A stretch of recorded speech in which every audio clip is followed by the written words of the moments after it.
Sometimes, rain is more than just water from the sky. It washes away the old, revealing what has long hidden beneath layers of routine, silence, and pretend harmony. In a house overlooking the bay, where children's laughter and music once filled the air, now lingers a tense stillness. He builds bridges, she conducts melodies, and between them, a growing crack. When, at dinner, the only sound is the rain tapping against the glass, and the eyes of a loved one suddenly feel unfamiliar, only one question remains. Can what's crumbling in silence still be saved? Or is it time to admit that stability isn't always the same as happiness?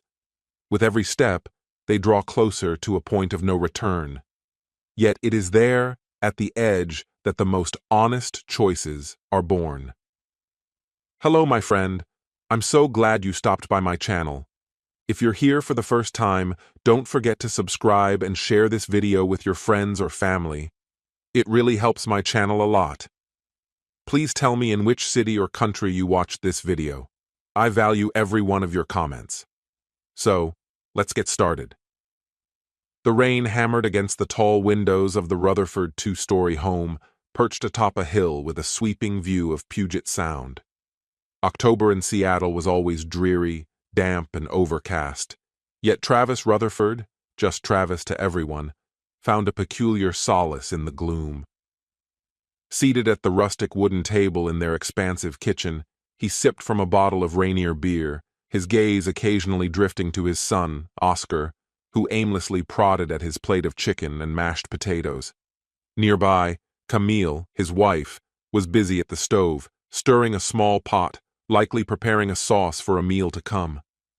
The air inside was heavy with the mingling aromas of garlic, rosemary, and the faint, earthy scent of rain-soaked soil drifting in through the slightly ajar window.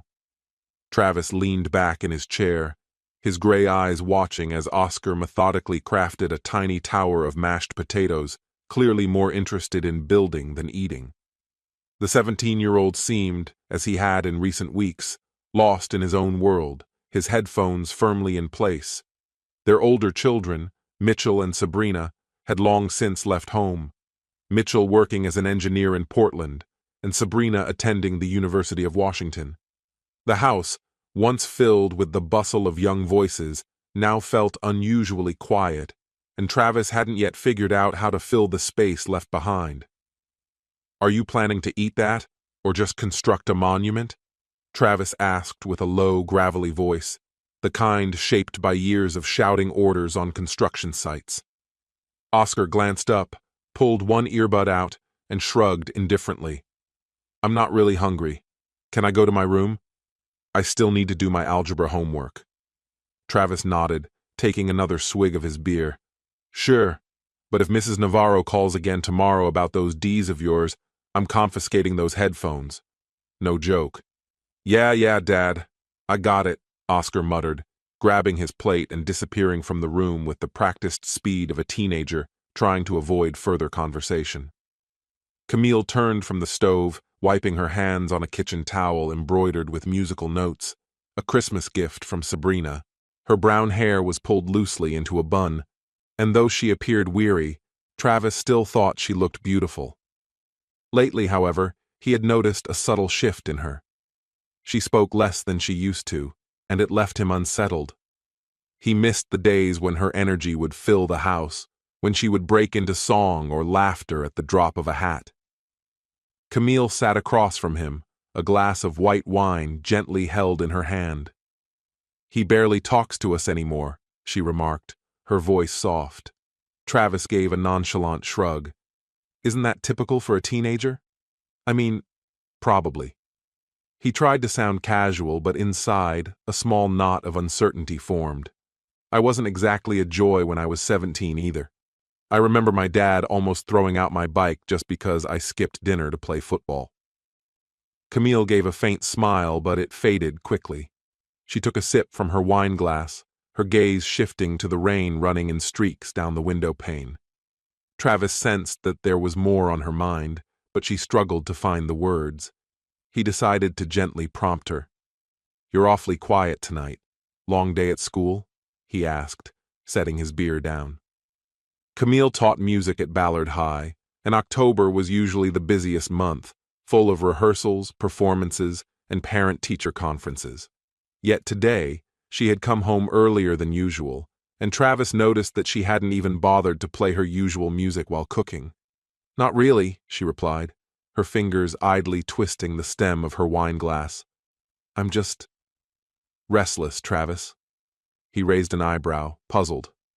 "Restless? At work?" "No," she said, finally meeting his gaze. "Restless with all of this. Here. Us." A tightness seized Travis's chest. He was used to Camille occasionally venting about the monotony of their lives, his long hours on construction sites, her constant grading and planning, and the fact that their children had grown up and left. But the tone in her voice tonight felt different. It was unsettling. "What are you saying?" Travis asked carefully, keeping his voice steady. Camille sighed deeply, setting her glass down and folding her hands on the table in front of her. "I don't want to hurt you, but I think we're stuck, Travis. We've been living the same way for 24 years. Wake up, go to work, dinner, some TV, sleep, and repeat. I need something more." Travis furrowed his brow, trying to grasp the gravity of her words. Something more like a trip? "We could get away. It's been so long since we've gone anywhere. Maybe Lake Tahoe? We could take Oscar, rent a cabin for the weekend." Camille shook her head, her expression soft but resolute. "No, Travis. I don't mean a vacation. I'm not talking about that." She leaned in slightly, her eyes fixed on his. "I'm talking about us. About our life together." Travis leaned back in his chair, the wood creaking under him, trying to understand what she was trying to say. She wasn't quite coming out with it, and he felt more confused by the moment. "Camille," he said slowly, "just tell me what's wrong. I'm not a mind reader." She hesitated, her fingers nervously pulling at a napkin's corner. Finally, she sat up straighter, locking eyes with him. "I'm bored, Travis," she said, her voice low but unwavering. "Bored with us. I love you. I do. But I need something more. Something new." Travis felt his jaw tense. He wasn't sure if he was angry, hurt, or just completely lost. "You're bored of me?" he repeated, his voice thick with disbelief. "Like I'm some old pair of shoes you've worn out?" "No, God, no," Camille quickly protested, reaching toward him but stopping just short of touching him. "I don't want to lose you." She exhaled softly, her words trailing off into the space between them. "I just wish we could have more freedom," she murmured, "so we could explore new things, maybe apart, or maybe not exactly together." Her final words hovered in the air, lingering like smoke from a candle that had just been snuffed out. Travis studied her face, searching for any hint that she might be joking, but Camille's expression remained serious. Her eyes, tinged with the effects of the wine and something deeper, flickered with an unfamiliar intensity. "Not exactly together?" he repeated, his voice slow and cautious. "Camille, are you serious? You want us to, what, see other people?" She nodded slightly, her teeth nervously nibbling at her lower lip. "Something like that," she confessed, her voice quiet. "I've been reading about it. Some couples call it an open relationship." She paused, as if gathering her thoughts before continuing. "We'd stay together, but we'd have the freedom to explore other connections." Travis let out a short, bitter laugh, his hand reflexively reaching for his beer, only to set it down and rub his face as though trying to erase the shock of her words. "An open relationship," he muttered, shaking his head in disbelief. "Camille, this isn't some hippie commune in California. This is Seattle. You think I'm just supposed to be okay with you dating other men while I sit back and—" "What?" "Cheer you on," he added, his voice sharp. "Not just men," she corrected, her voice lowering slightly. "Maybe women too. I'm not sure. I just want to feel something more, Travis. Maybe you could too." He stared at her, his initial instinct to laugh now replaced by something heavier, more complicated. Women? He repeated, his voice tinged with disbelief. Camille, we've been married for 24 years. We have 3 children. Have you ever said anything about being attracted to women? He asked, his voice betraying his confusion. She shook her head, her gaze falling to the floor.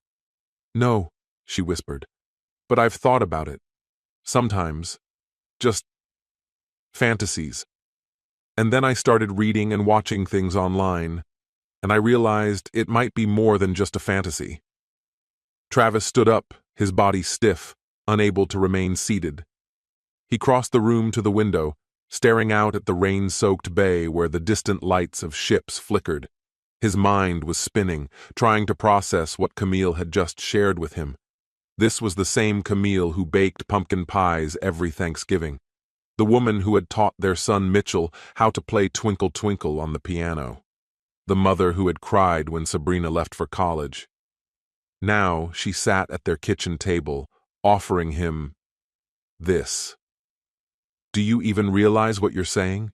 He asked, turning back to face her. It sounds like you don't need me anymore. Like I'm not enough for you. Travis, it's not about you, she said, standing up and moving closer, though she stopped short of reaching him. You're amazing. You've always been amazing. I just feel trapped. I don't want a divorce, she added quickly, her voice desperate. I don't want to leave you. I wish we had more options. Options? Travis echoed, tasting the bitterness of the word. And what if I say no? Camille hesitated. Her hand lifted, as though she wanted to touch him, but then it froze, hovering in midair. Then I don't know, she admitted, her voice small. I don't want to pressure you, but I can't just pretend these feelings aren't there. He narrowed his eyes at her, suspicion and hurt flashing through him. So, you're just going to sit there and fantasize about someone else? He asked, his voice cutting. No, she replied, stepping back a little. I want us both to be happy. I want us to figure out how we can make it work. Together. Together, Travis repeated, his laughter hollow. Camille, I'm not the kind of guy who can share his wife. You know that. I'm not someone who goes out looking for excitement or adventure. I thought I wasn't either, she said quietly. But people change, Travis. I'm changing. He nodded slowly, but there was no sense of agreement in the gesture.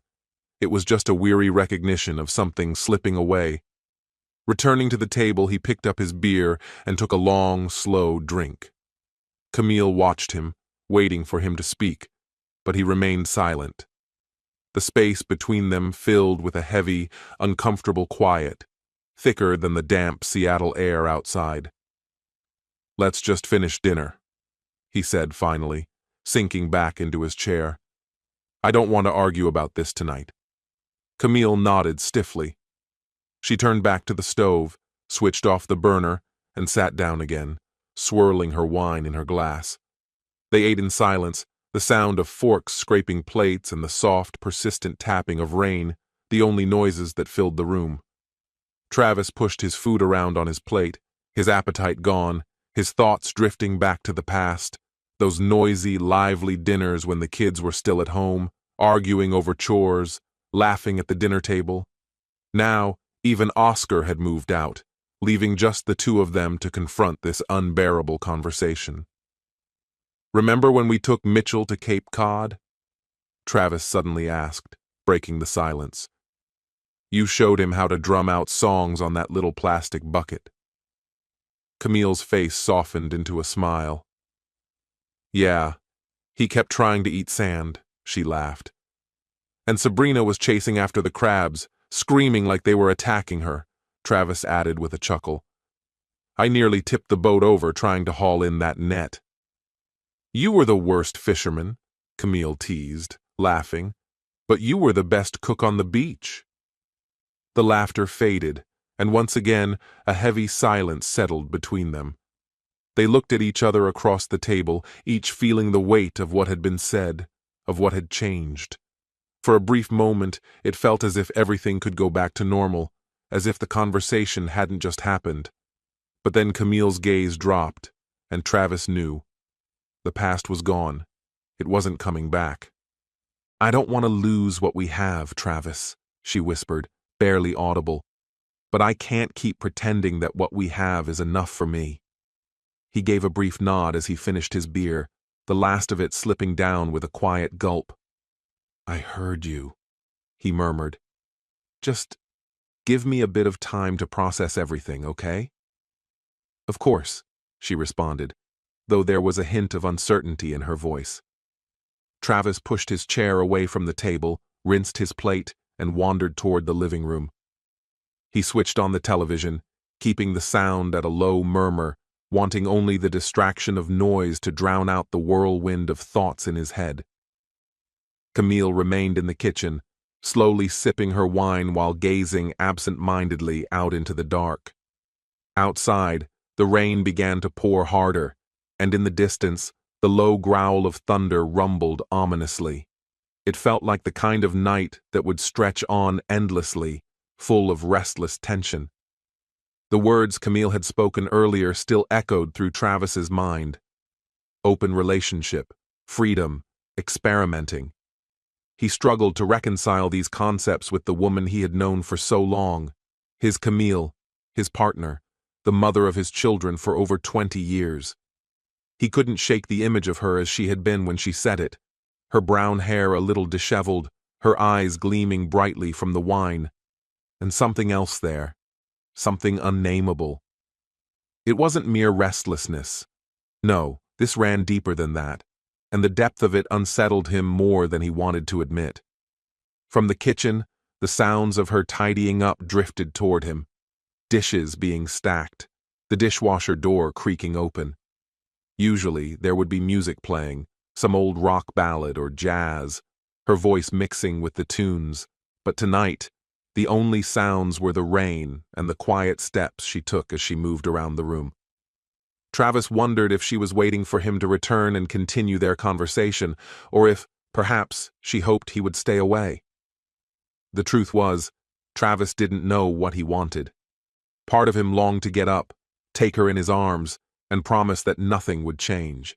But another part, the part stung by feelings of hurt and betrayal, wanted to walk out and never look back. A creak from upstairs interrupted the heavy silence. Travis heard footsteps descending the staircase, and soon Oscar appeared in the doorway. The teenager was dressed in a baggy Nirvana t-shirt, wrinkled shorts, and had his headphones draped around his neck. His messy blonde hair, so much like Camille's, stood up in tousled spikes. "Dad, have you seen my charger?"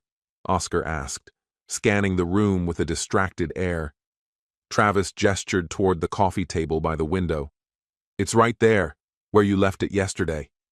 You ever think about cleaning up once in a while?" Oscar chuckled and walked over to grab the charger. "Sometimes," he answered casually. Then, as he paused, he shot a curious glance at his father. "Why are you sitting here in the dark, watching silent movies now?" "Just thinking," Travis replied, his voice even, trying to keep his emotions in check. "You should probably head to bed. It's getting pretty late," Oscar remarked, though his gaze lingered on Travis's face for a moment. "Did you and Mom have another fight? She's been acting kinda weird tonight." Travis stiffened slightly at the question. He didn't want to drag Oscar into this mess. The kid already had enough on his plate: school, exams, the usual teenage struggles. "It's nothing," Travis said quickly, forcing a smile.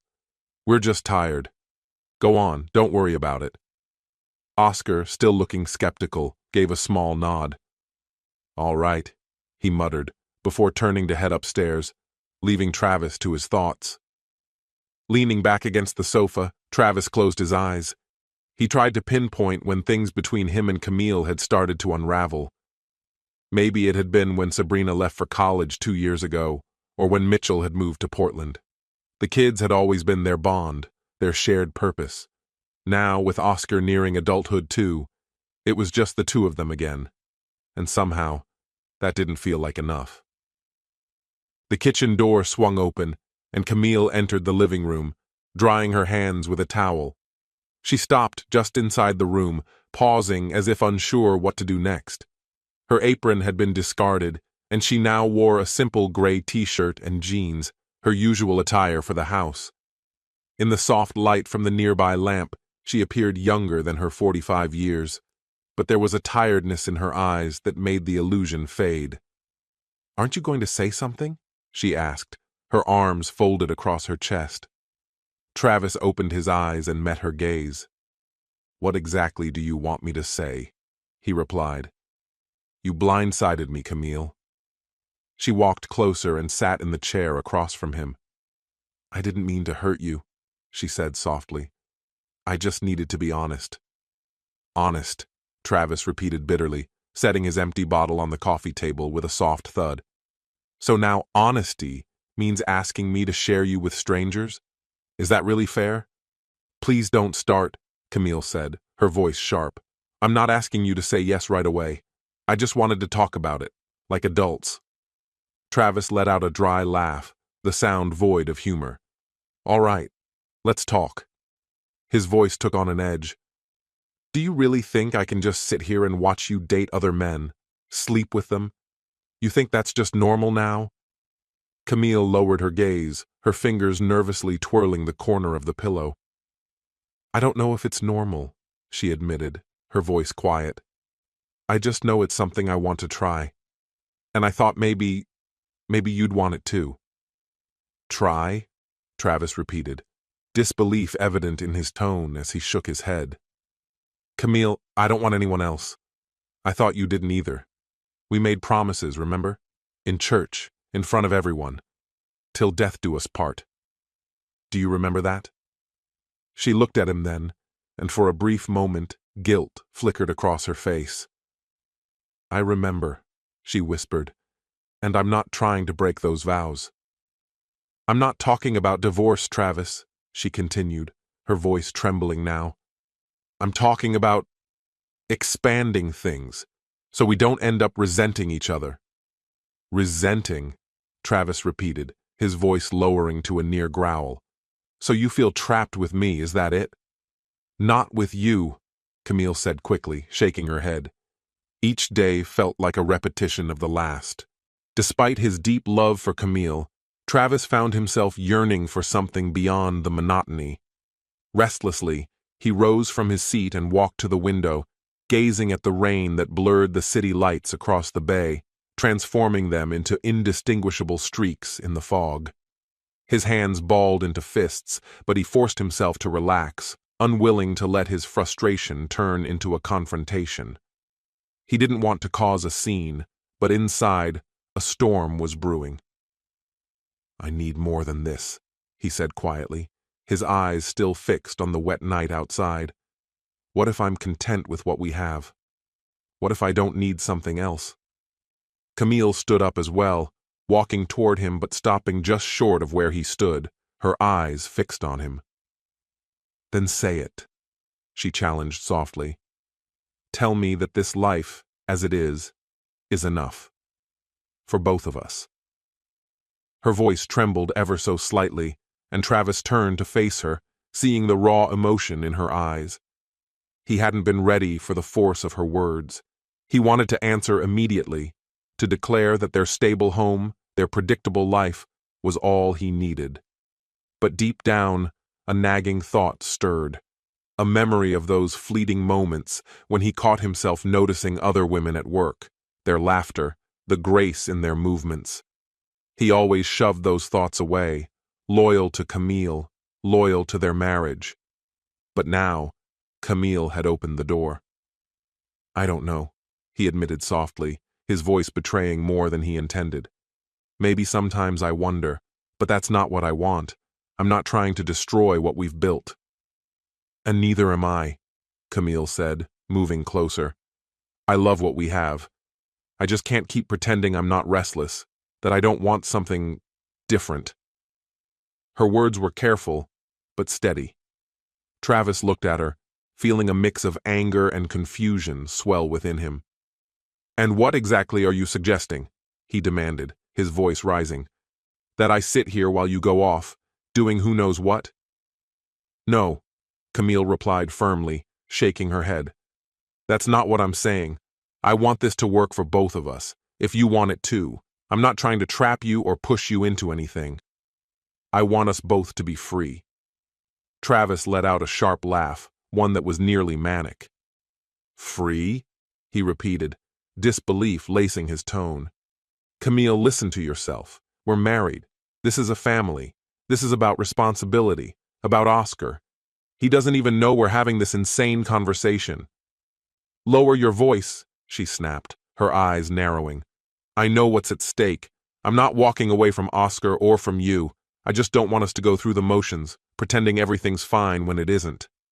Pretending? Travis echoed bitterly, taking a step back. You think that's what we are? Just pretending? She didn't respond immediately. The rain outside grew heavier, and lightning lit up the room for a split second, casting her face in sharp relief. She looked fragile, but there was a quiet resolve in her stance. Sometimes, she whispered, sometimes I feel trapped, and I see it in you too. Her words hit him like a punch. You come home from work, plop down in front of the TV, barely speak a word, she continued gently. Where's the man who used to sing with me during our drives to the lake? An ache spread through Travis's chest. She was right. He hadn't sung in years. He hadn't spun her around the kitchen, laughing, or joked with her the way he once did. He'd thought that was just part of growing older, of being together for so long. I'm still here, he muttered, but even to himself the words felt empty. It's just, life changes. We're not 20 anymore, Camille. I know that, she said softly, her voice losing its sharp edge, but I refuse to believe that this, she gestured around the room, is all there is. I want to feel alive again. I want you to feel it too. Travis nodded slowly, but stayed silent.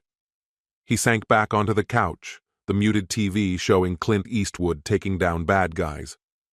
Camille remained by the window, her arms wrapped tightly around herself.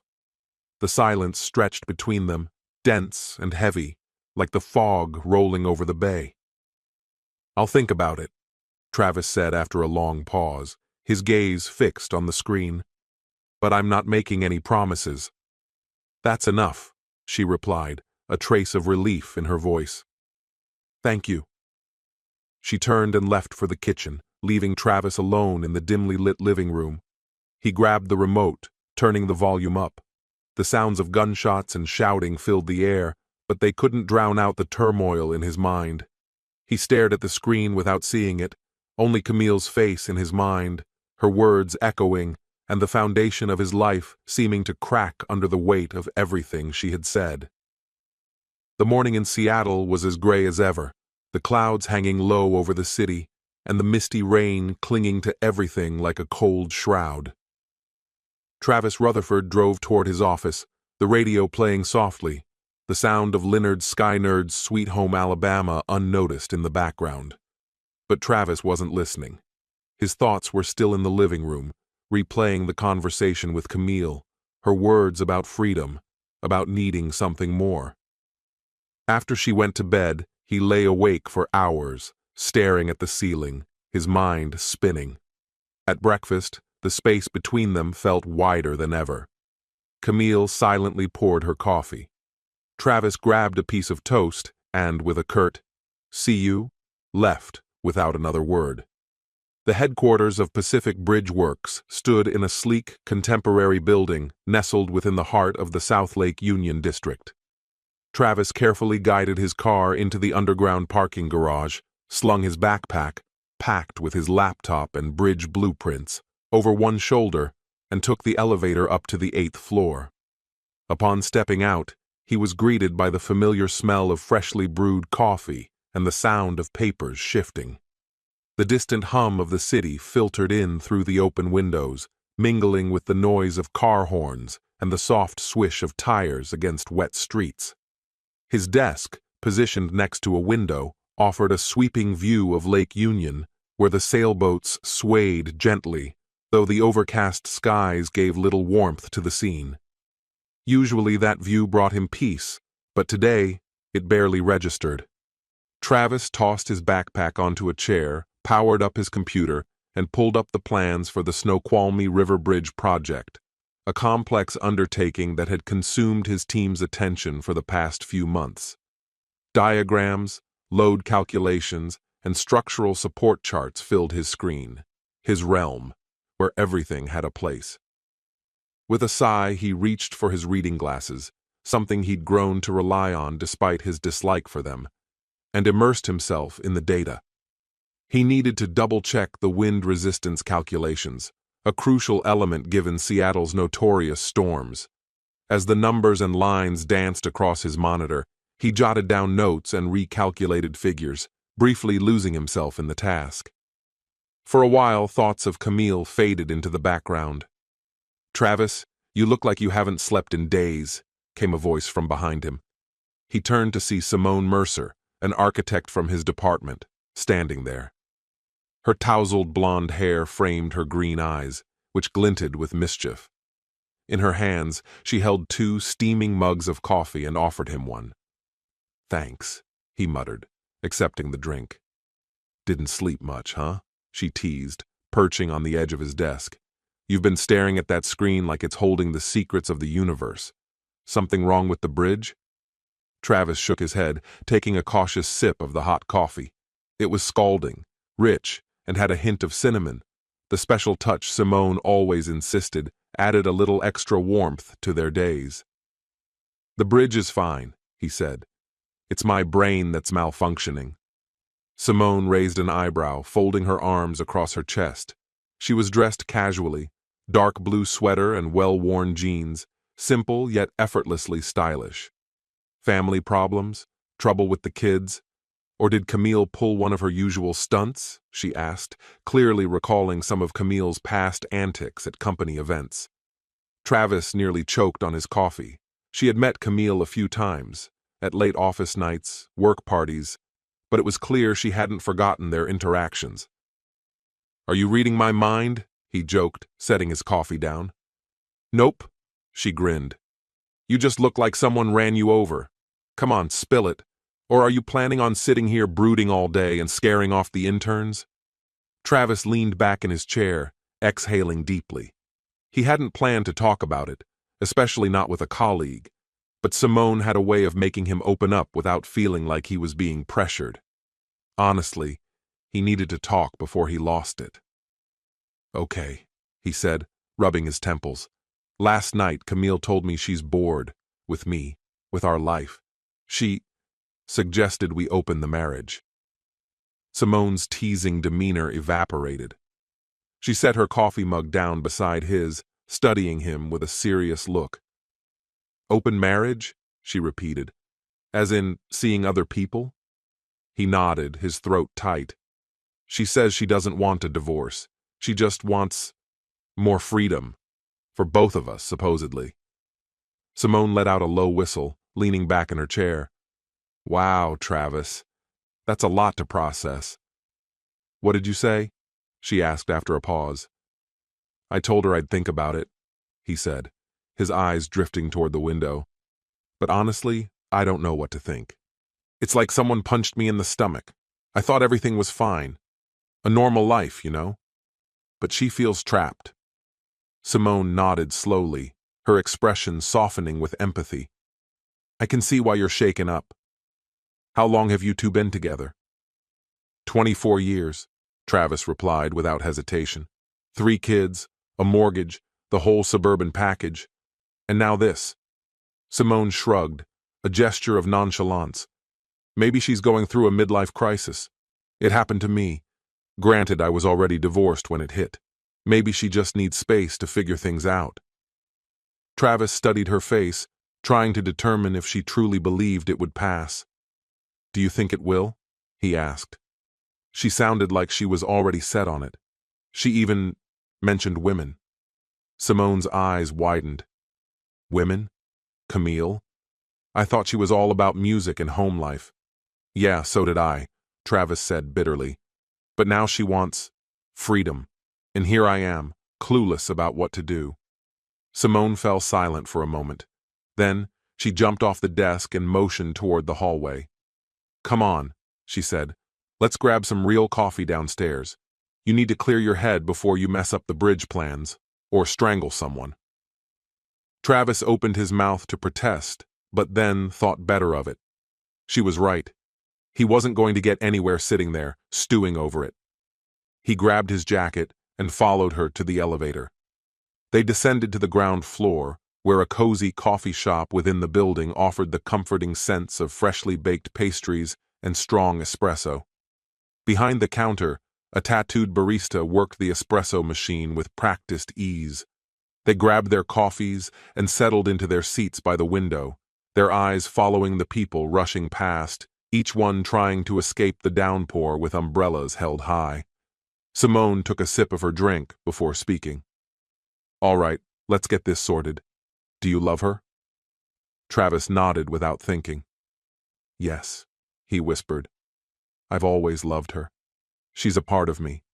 And she's a part of you," Simone echoed, her gaze sharp as she studied him.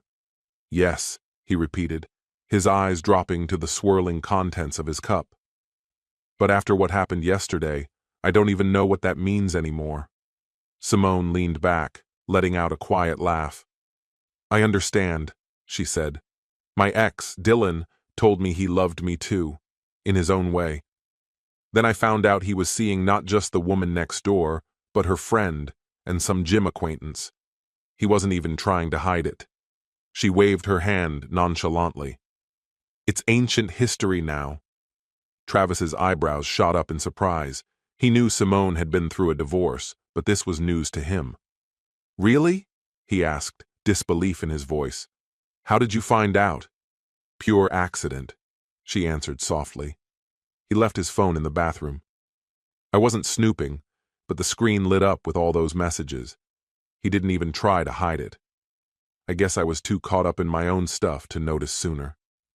Travis ran a hand through his hair, his voice low with sympathy. "God, that's awful. I'm so sorry you had to go through that." "It's been 3 years," Simone shrugged. "I'm past it." Her tone shifted, becoming more serious. "But listen, Travis, when someone starts craving freedom, it never ends well. You either learn to live with it and suffer, or you cut it off completely. There's no middle ground." Her words landed hard, and Travis let them sink in, nodding slowly as the weight of her advice settled on him. "I can't just accept it," he admitted quietly. "I can't stand the thought of her being with someone else. It would destroy me." "Then you have to tell her that," Simone urged, leaning in with a determined look. "Be upfront with her. If she truly loves you, it'll make her reconsider. If not, well, at least you'll finally have clarity." Travis stared down at his latte, struggling to quell the ache in his chest. The idea that Camille might choose freedom over him was unbearable.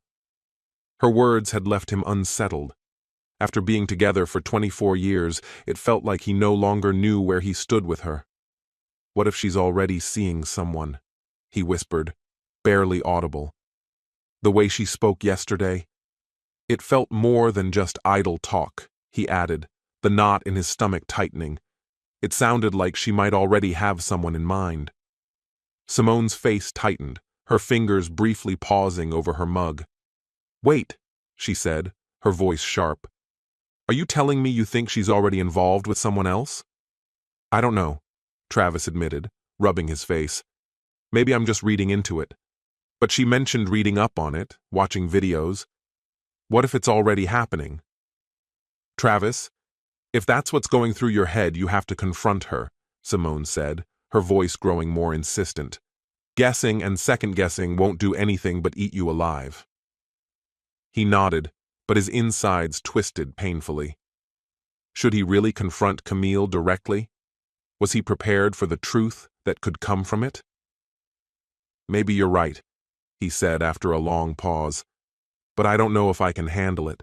I don't want to wreck everything." Simone tilted her head and shot him a pointed look. "Isn't it already wrecked?" she asked, her tone serious. "You're here, not at work, and you look like you're falling apart. This isn't how things should be, Travis. He gave a bitter laugh. Thanks for the pep talk, he said, trying to mask his discomfort. Anytime, Simone replied with a grin. She softened a little, her voice more understanding. Look, I'm no therapist, but I know this for sure. Avoiding the issue won't make it go away. You need to talk to her, and if it all falls apart, call me. We'll grab a beer, and you can vent as much as you need. For the first time that morning, Travis managed a genuine smile. Deal, he said. Thanks, Simone.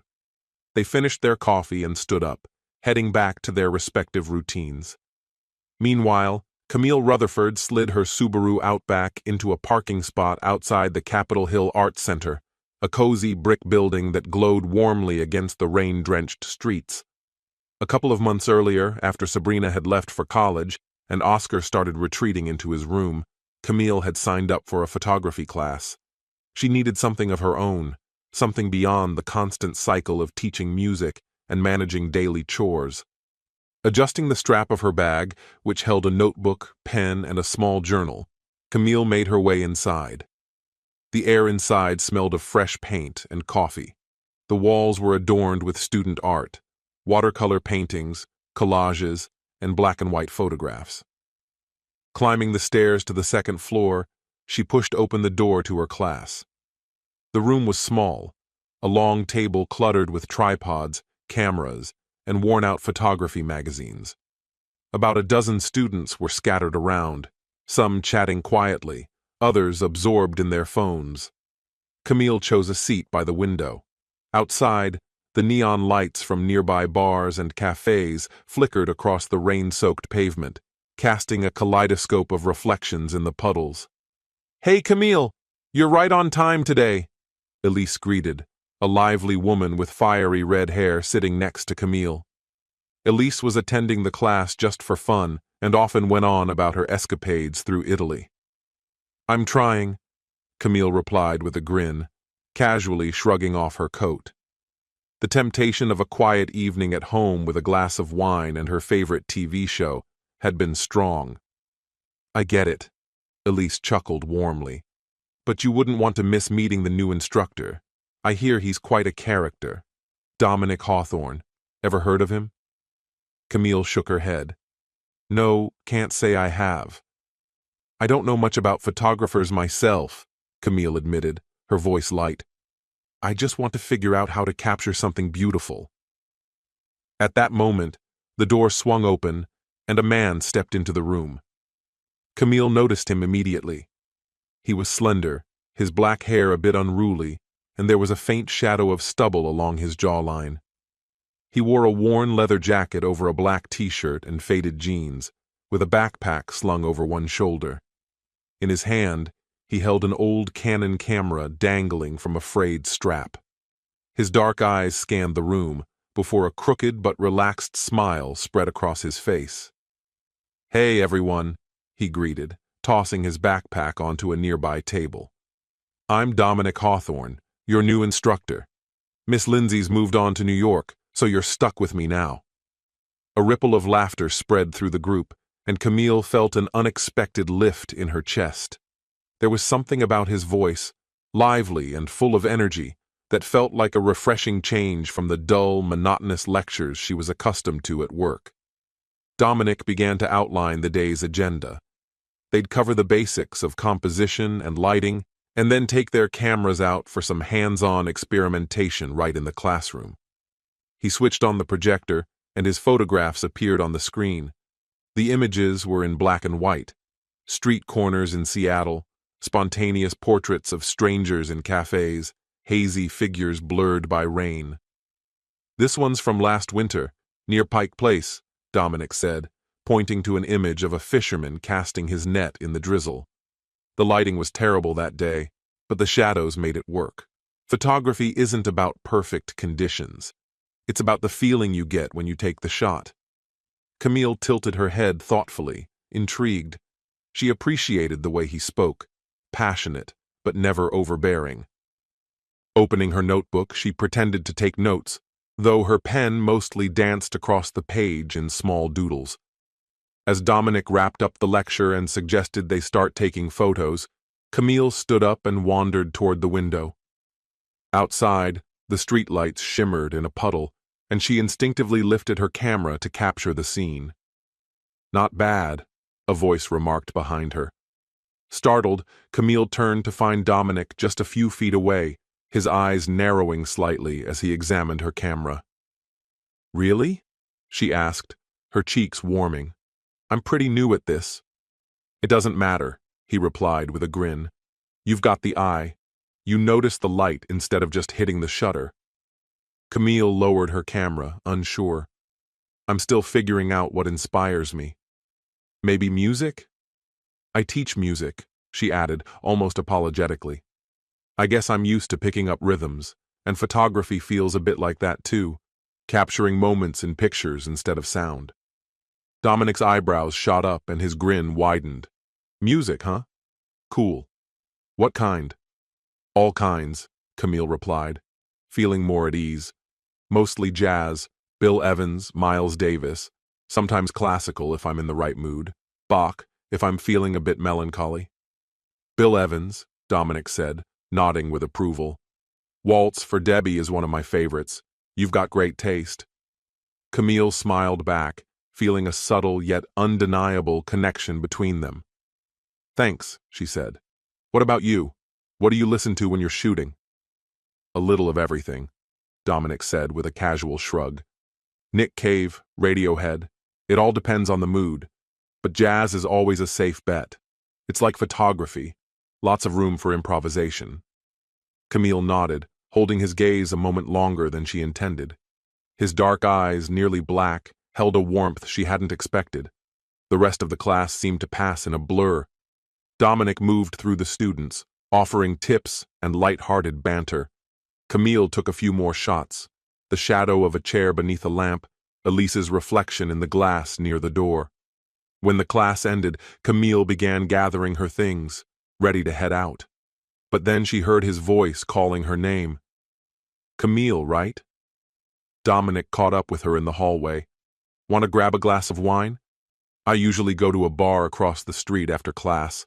They have good wine, and it's a quiet spot." She froze, her fingers tightening on her bag strap. Her first instinct was to decline. Travis and Oscar were waiting at home, and the usual end-of-day routine awaited. But then she remembered the previous night, the silence that had stretched between her and Travis, the coldness in the living room, and her own longing to feel something different, something alive again. "Why not?" she said, offering a small smile. "Just one glass. I've got an early morning." "One glass, I promise," he said, his voice teasing. Together they crossed the street and stepped into a small, cozy bar called the Hideout. The atmosphere of the bar exuded warmth and comfort, with its wooden walls and soft illumination from modern loft-style lights. Rows of bottles were neatly arranged on the shelves, creating a sense of order and calm. Behind the bar, the bartender, sporting cropped blue hair, nodded at Dominic in recognition, as though greeting an old friend. They chose a table by the window, and Dominic ordered 2 glasses of Pinot Noir from the Willamette Valley, a local favorite. As the wine arrived, Dominic leaned back and asked, "So what's the story behind your music?" "What first drew you to it?" he continued. Camille took a sip of her wine, its crisp flavor with a hint of cherry warming her throat, and smiled. "It was by accident," she replied. "As a child, I hated my piano lessons, but my mom insisted I keep going." She went on to explain how a college jazz history class completely changed her perspective. "From there, I was hooked. I started playing and eventually teaching. Music is how I express what words can't." Dominic nodded, swirling his wine thoughtfully. "I understand," he said. "It's the same for me with photography. Sometimes I capture a shot and only later realize what it truly meant. It's like the camera sees something that I miss." Camille's expression softened. "That's a lovely way to describe it," she said. "How long have you been into photography?" she asked. Dominic shrugged. About 15 years. I started in New York with an old cheap film camera, just running around the streets. Eventually I moved here, started freelancing, and now I teach others, like you, how to recognize the right moment. Camille chuckled, the stress of her day starting to dissipate. I don't know if I'm capturing anything more than a blur, she joked. Dominic leaned forward slightly, his smile warm. It's only the beginning. But you've got the instinct. I can tell. You might try shooting as if you're visualizing music, he suggested. Imagine what Bill Evans would look like if you could film his sound. Camille smiled, her hand shaking slightly as it touched her glass. Maybe I'll try that. What would you shoot, keeping his music in mind? Dominic paused, looking out the window before responding. Rain, he said, or a lonely park bench at night. Something still, yet full of emotion, much like his chords. Camille nodded, feeling an unexpected pull toward him, his voice, his presence. The conversation shifted to jazz, Seattle, and the time Dominic had photographed a street musician playing saxophone at the market. When their glasses were empty, Dominic ordered another round, despite Camille's half-hearted protest. You promised just one, she reminded him, though her playful smile made it clear she didn't mind. I lied, he winked, but you're free to leave whenever you want. She stayed. They talked until the bar began to empty, the clock striking midnight. When Camille finally stood to leave, Dominic offered to walk her to her car. Standing beside her Subaru, she said, Thanks for tonight. It's been a long time since I've had a conversation like this. I enjoyed it too, Dominic replied, hands casually tucked into his jacket pockets. See you at the next lesson? She asked. Definitely, he replied. Camille smiled and felt a warm sensation stir within her chest. Good night, Dominic. Take care, Camille, he said, his smile lingering in her thoughts as she drove home, the rhythmic sound of the wipers on the windshield accompanying her. When she arrived home, the house was mostly dark, with only a faint glow emanating from the living room where Travis was likely still watching TV. Camille entered quietly, not wanting to disturb him, but her heart was racing, filled with a strange new energy. She couldn't quite tell whether it had been just a simple conversation or something more. For the first time in ages, she felt truly alive. Saturday morning in Seattle greeted Camille with rare clarity.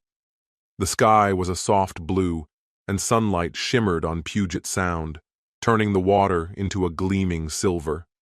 By the time Camille stirred, Travis Rutherford had already left, leaving a note on the kitchen counter.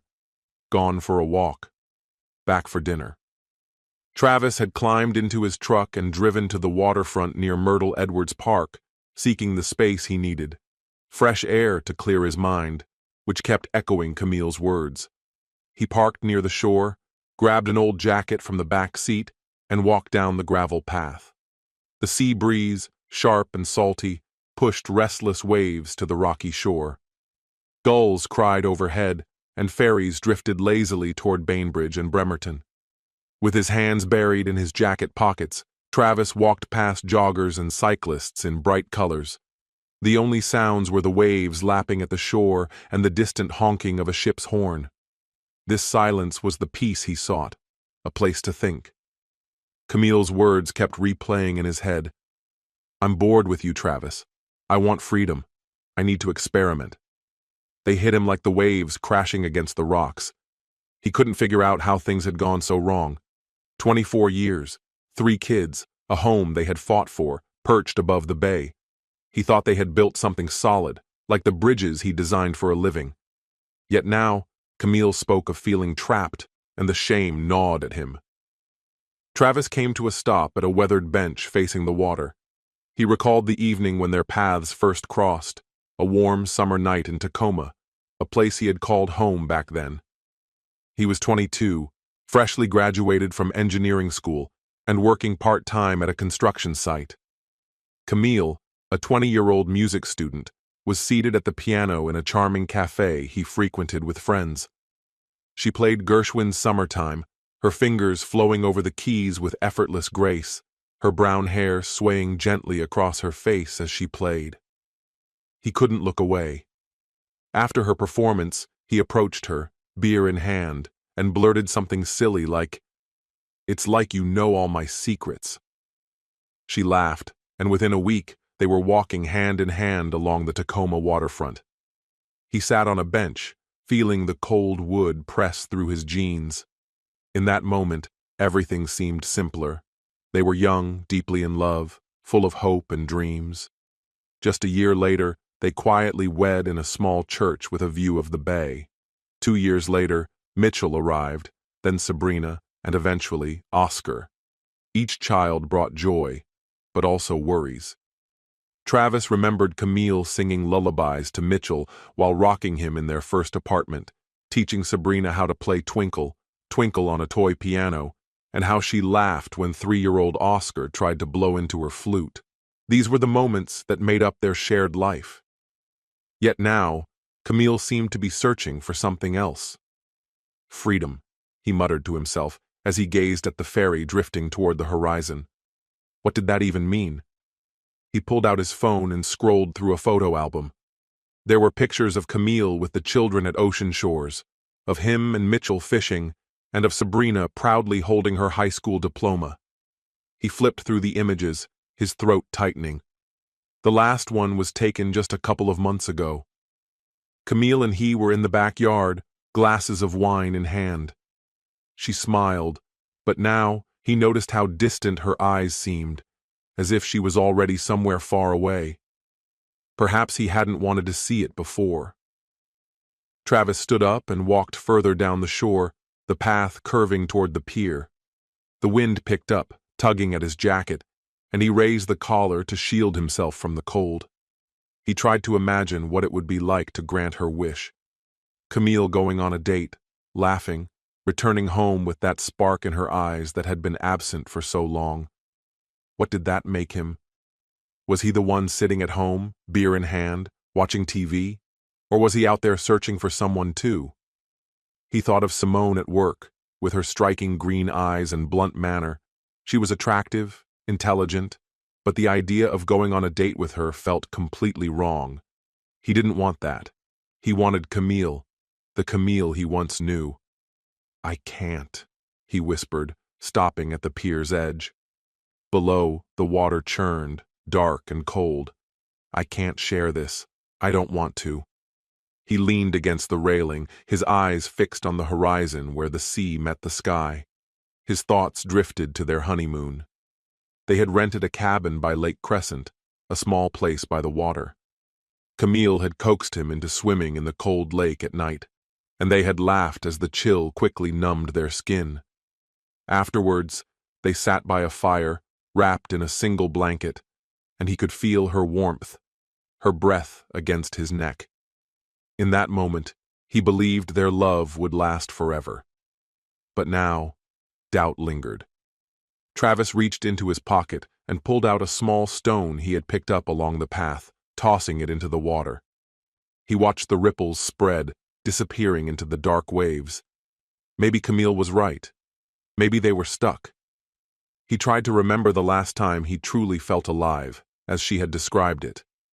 Working on bridges gave him a sense of accomplishment, but it wasn't passion. The kids were growing up. The house felt quieter, but he didn't yearn for freedom the way Camille did. He longed for what they had, or at least, what he thought they had. "Damn," he muttered, rubbing his face in frustration. "What should I do?" He turned back toward the bench, the wind biting at his face as his thoughts swirled with anger and fear. Anger because Camille had put him in this position, and fear because he didn't know what would happen if he refused. What if she was already with someone? The thought that had crossed his mind when Simone mentioned it now seemed possible. Camille had talked about fantasies, about women, about things she'd read online. What if those weren't just fantasies? What if she had already taken that step? Travis sat down on the bench again, staring out at the water. He remembered the conversation in their living room, her voice, her eyes, her unwavering resolve. She wasn't joking. She wanted it. and he knew he couldn't ignore it. He had to talk to her again, ask her directly what she truly wanted. Simone had been right. Avoiding it wasn't the answer. But how could he ask the question? How could he ask, "Are you already seeing someone?" without everything falling apart? "I have to know," he murmured to himself, his voice lost in the howling wind. "Today. No, I'll think about it." It was time to face it. He stood up, a sense of resolve replacing his earlier confusion. He didn't know what Camille would say or if her answer would matter, but he couldn't stay in this uncertain place any longer. Travis walked toward the truck, his steps more purposeful now. The sun was climbing higher, casting light over the bay, and he realized this might be the last clear day before the storm. He had run out of options. The moment he climbed into the driver's seat, he grabbed his phone and quickly typed out a message to Camille. "Be home in an hour. We need to talk. It's serious." He hit send, tossed the phone onto the passenger seat, and started the ignition. Travis Rutherford rolled into his driveway just past noon, the pale sun still floating over Puget Sound, stretching long, lazy shadows across the damp lawn in front of their two-story home. His truck rattled to a stop, the engine coughing before dying out with a final shudder. Travis stayed motionless behind the wheel, gazing at the familiar front of the house, the white-painted siding, dark green shutters, and the patch of dying chrysanthemums Camille had planted the previous year. Outwardly, nothing had changed, but deep down, Travis felt like he was about to step into unfamiliar territory. His hands tightened around the cold steering wheel as he drew a long, steadying breath. This was it. He shoved the door open harder than he meant to, letting it slam behind him, and climbed the porch steps with heavy strides. The comforting smell of coffee and something sugary floated from the house. Camille must be baking again. Somewhere inside, soft jazz piano drifted through the air, unmistakably Bill Evans, her favorite. Travis shrugged off his jacket, hanging it neatly by the door, and moved toward the living room. Oscar was sprawled on the sofa, a laptop balanced on his knees, earbuds dangling around his neck, while a live gaming stream flashed across the screen. "Hey, Dad," he muttered without looking up. "Where'd you go?" "Down by the bay," Travis answered, keeping his tone even. "Where's your mom?" "In the kitchen," Oscar said with a distracted nod, still glued to the game. "She's baking something. Said not to touch it till it's cool." Travis gave a brief nod and glanced down the hallway toward the kitchen. "All right, stay here, bud. I need a word with her." Oscar barely reacted, already immersed back into his screen. Crossing the living room, Travis felt the old floorboards creak beneath his boots as he approached the kitchen door. He pushed it open. Camille stood by the stove, lifting a tray of freshly baked cupcakes from the oven. Her brown hair was pulled back in a low ponytail, and she wore a faded Ballard High School t-shirt and a pair of jeans. She looked perfectly at home, yet there was a certain stiffness in her movements, as if bracing for a confrontation she knew was inevitable. "Hey," Travis said, lingering at the threshold. "Smells good in here." Camille turned to face him, placing the tray carefully on the counter before reaching over to silence the music from a small Bluetooth speaker. Their eyes met, and Travis caught a fleeting glimpse of apprehension in hers. "Hi," she said, drying her hands with a kitchen towel. "Thought I'd do some baking today." "I saw your note," she added, forcing a casualness into her voice. "How was the walk?" "It was fine," Travis said, stepping fully into the room and pulling a chair out from the table. "But that's not why I'm here." Camille gave a tiny nod, clutching the towel a little tighter in her hands. "I figured," she said. "You sounded serious. What's going on?" Travis locked eyes with her, feeling the tension coil tighter in his chest. His mind was a tangle of frustration and resentment, and finding the right words felt almost impossible. "We need to finish this," he said, low and firm. "About what you said. About your freedom. I've been thinking about it since last night. I want the truth. No more half answers." Camille let out a slow breath, tossed the towel onto the counter, and sat down across from him. Her hands, resting lightly on the tabletop, quivered slightly.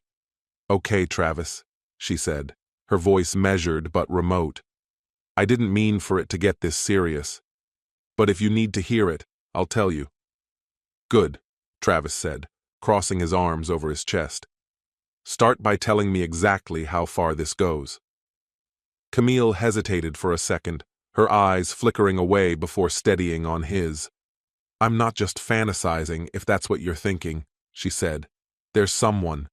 It's not serious, but I've been flirting with him." A sharp, sickening jolt shot through Travis's chest. His heart hammered against his ribs, and it was all he could do to keep from pounding his fist on the table. "Flirting?" he echoed, his voice tight with anger. "With who?" "His name's Dominic," Camille said quietly, not looking away. "He's teaching a photography class I'm taking. We've talked a few times. Yesterday, after class, we went out for a drink. Just wine. That's all." "That's all?" Travis leaned across the table, his voice rising. "You went to a bar with another guy, drank wine with him, and now you're standing here telling me you're not serious? You think that's normal?" Camille sat up straighter, her jaw tightening. "Travis, please don't yell," she said sharply. "I didn't sleep with him, if that's where your mind is going," she added more urgently. "We just talked. He's interesting, and it's not that I'm bored of him." Travis shot to his feet, his chair screeching loudly against the hardwood as he paced to the window. He stared out at the empty backyard, the old wooden swing swaying lightly in the breeze, the one their kids used to play on. He clenched his fists so hard his knuckles went white, then forced his hands to relax. But the anger inside him was a roaring tide. "It's not boredom for him," Travis said, his voice rough with hurt. "It's boredom with me.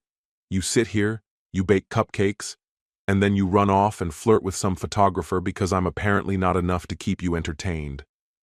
Can you even hear yourself?" "I get it," she said, her tone gaining strength. "And I won't apologize for being honest about my feelings. What I said to you, Travis, was the truth. I could have hidden it, but I chose not to." Travis's answer came laced with bitterness. "How generous of you." "So what now?" he asked sharply. "Are you planning to sleep with him? Is that what's coming next?" Camille pushed back her chair and rose, color rising in her cheeks. "I'm not sure what comes next. Maybe that, maybe not. But what I do know is that I want us to have the space to figure it out. Together." She hesitated briefly, then continued. "I'm suggesting we try something different. An open relationship. We stay together as a family, but allow ourselves to explore elsewhere." Travis stepped forward, cutting her off mid-sentence. "Don't you even think about it," he barked. "Don't you dare imply I would want the same. I don't need anyone else, Camille. I thought you felt the same way. But you're already sneaking around, flirting with another guy. Do you even care what that's doing to me?" Camille's voice faltered, but her expression hardened.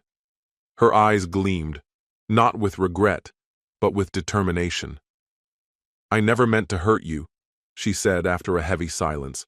"I honestly believed you would understand. I wanted us to be real with each other.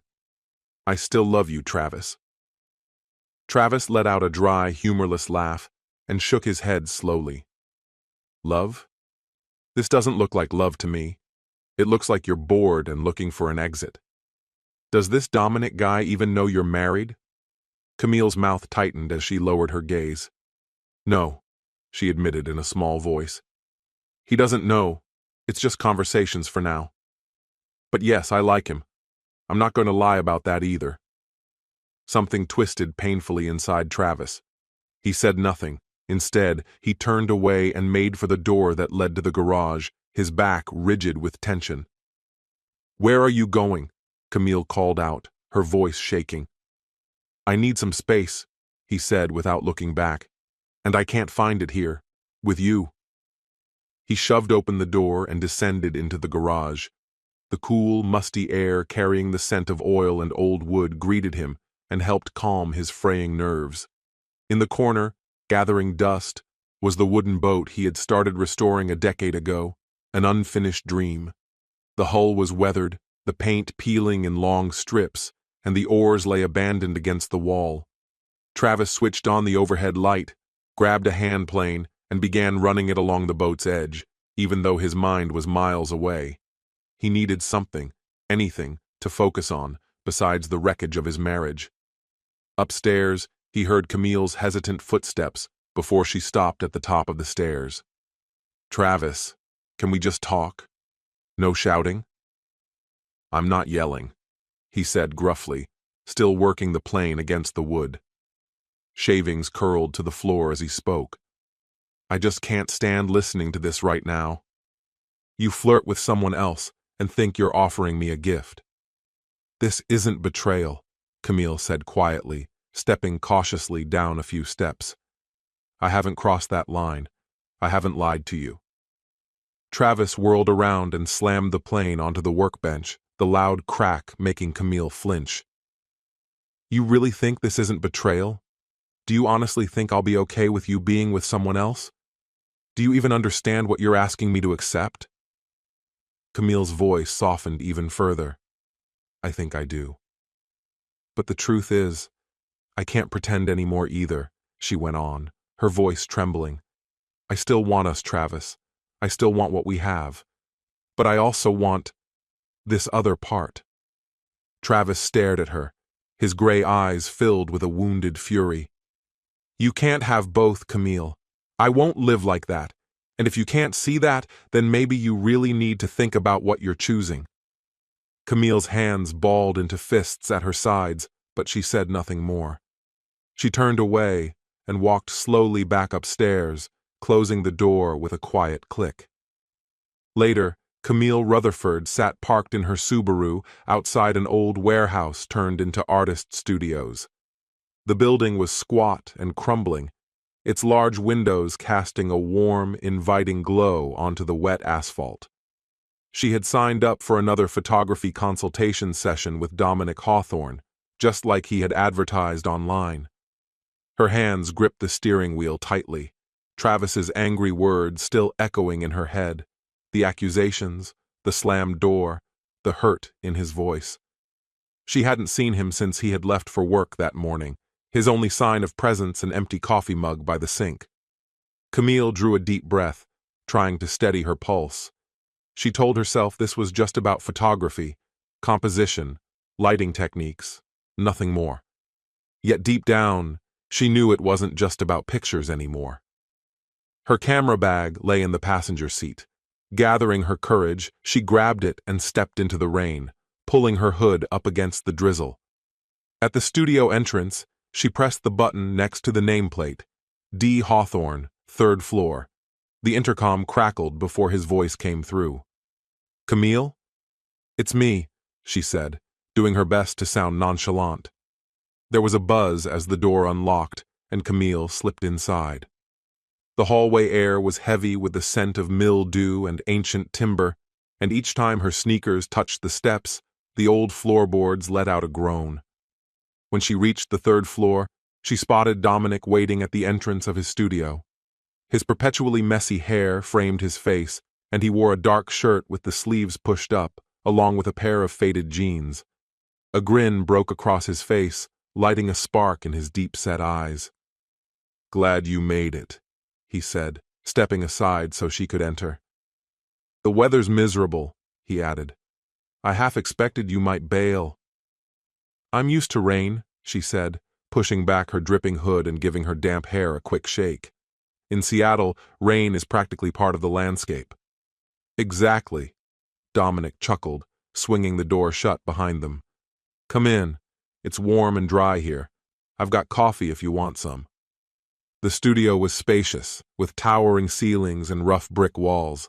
A battered couch sat tucked into a corner, buried under a mess of cushions.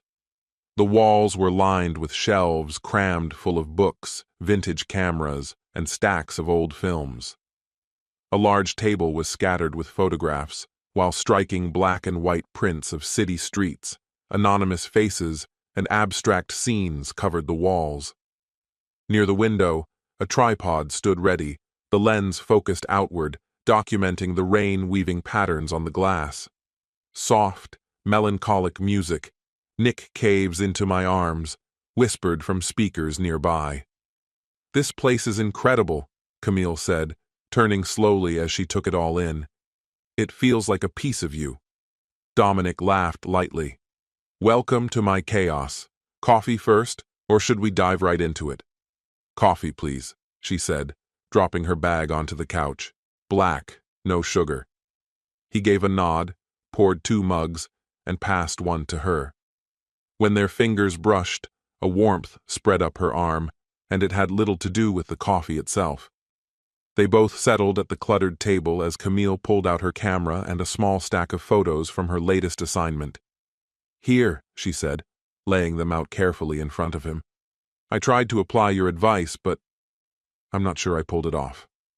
Dominic picked up each photo with a thoughtful expression, studying them one by one. One showed streetlights mirrored in a puddle. Another captured the shadow of a classroom chair. The last was a portrait of Elise, reflected through a dusty mirror. "You've got a great eye," he said, setting the prints down, lingering on the puddle shot. "The way the light plays across this one almost feels like music." "Were you thinking about jazz when you took it?" Camille chuckled, sipping her drink. "Maybe subconsciously. Music's always in my head when I'm working." Dominic nodded slowly. "It shows. You have a real gift for catching emotion." He paused, seeming to weigh his next words carefully, then said, "You just need to trust your framing a bit more.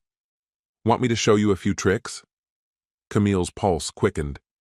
"I'd love that," she said eagerly. Dominic moved over to the camera near the window and motioned for her to join him. He adjusted a few settings, then peered through the viewfinder, explaining concepts like the rule of thirds and how to balance highlights and shadows.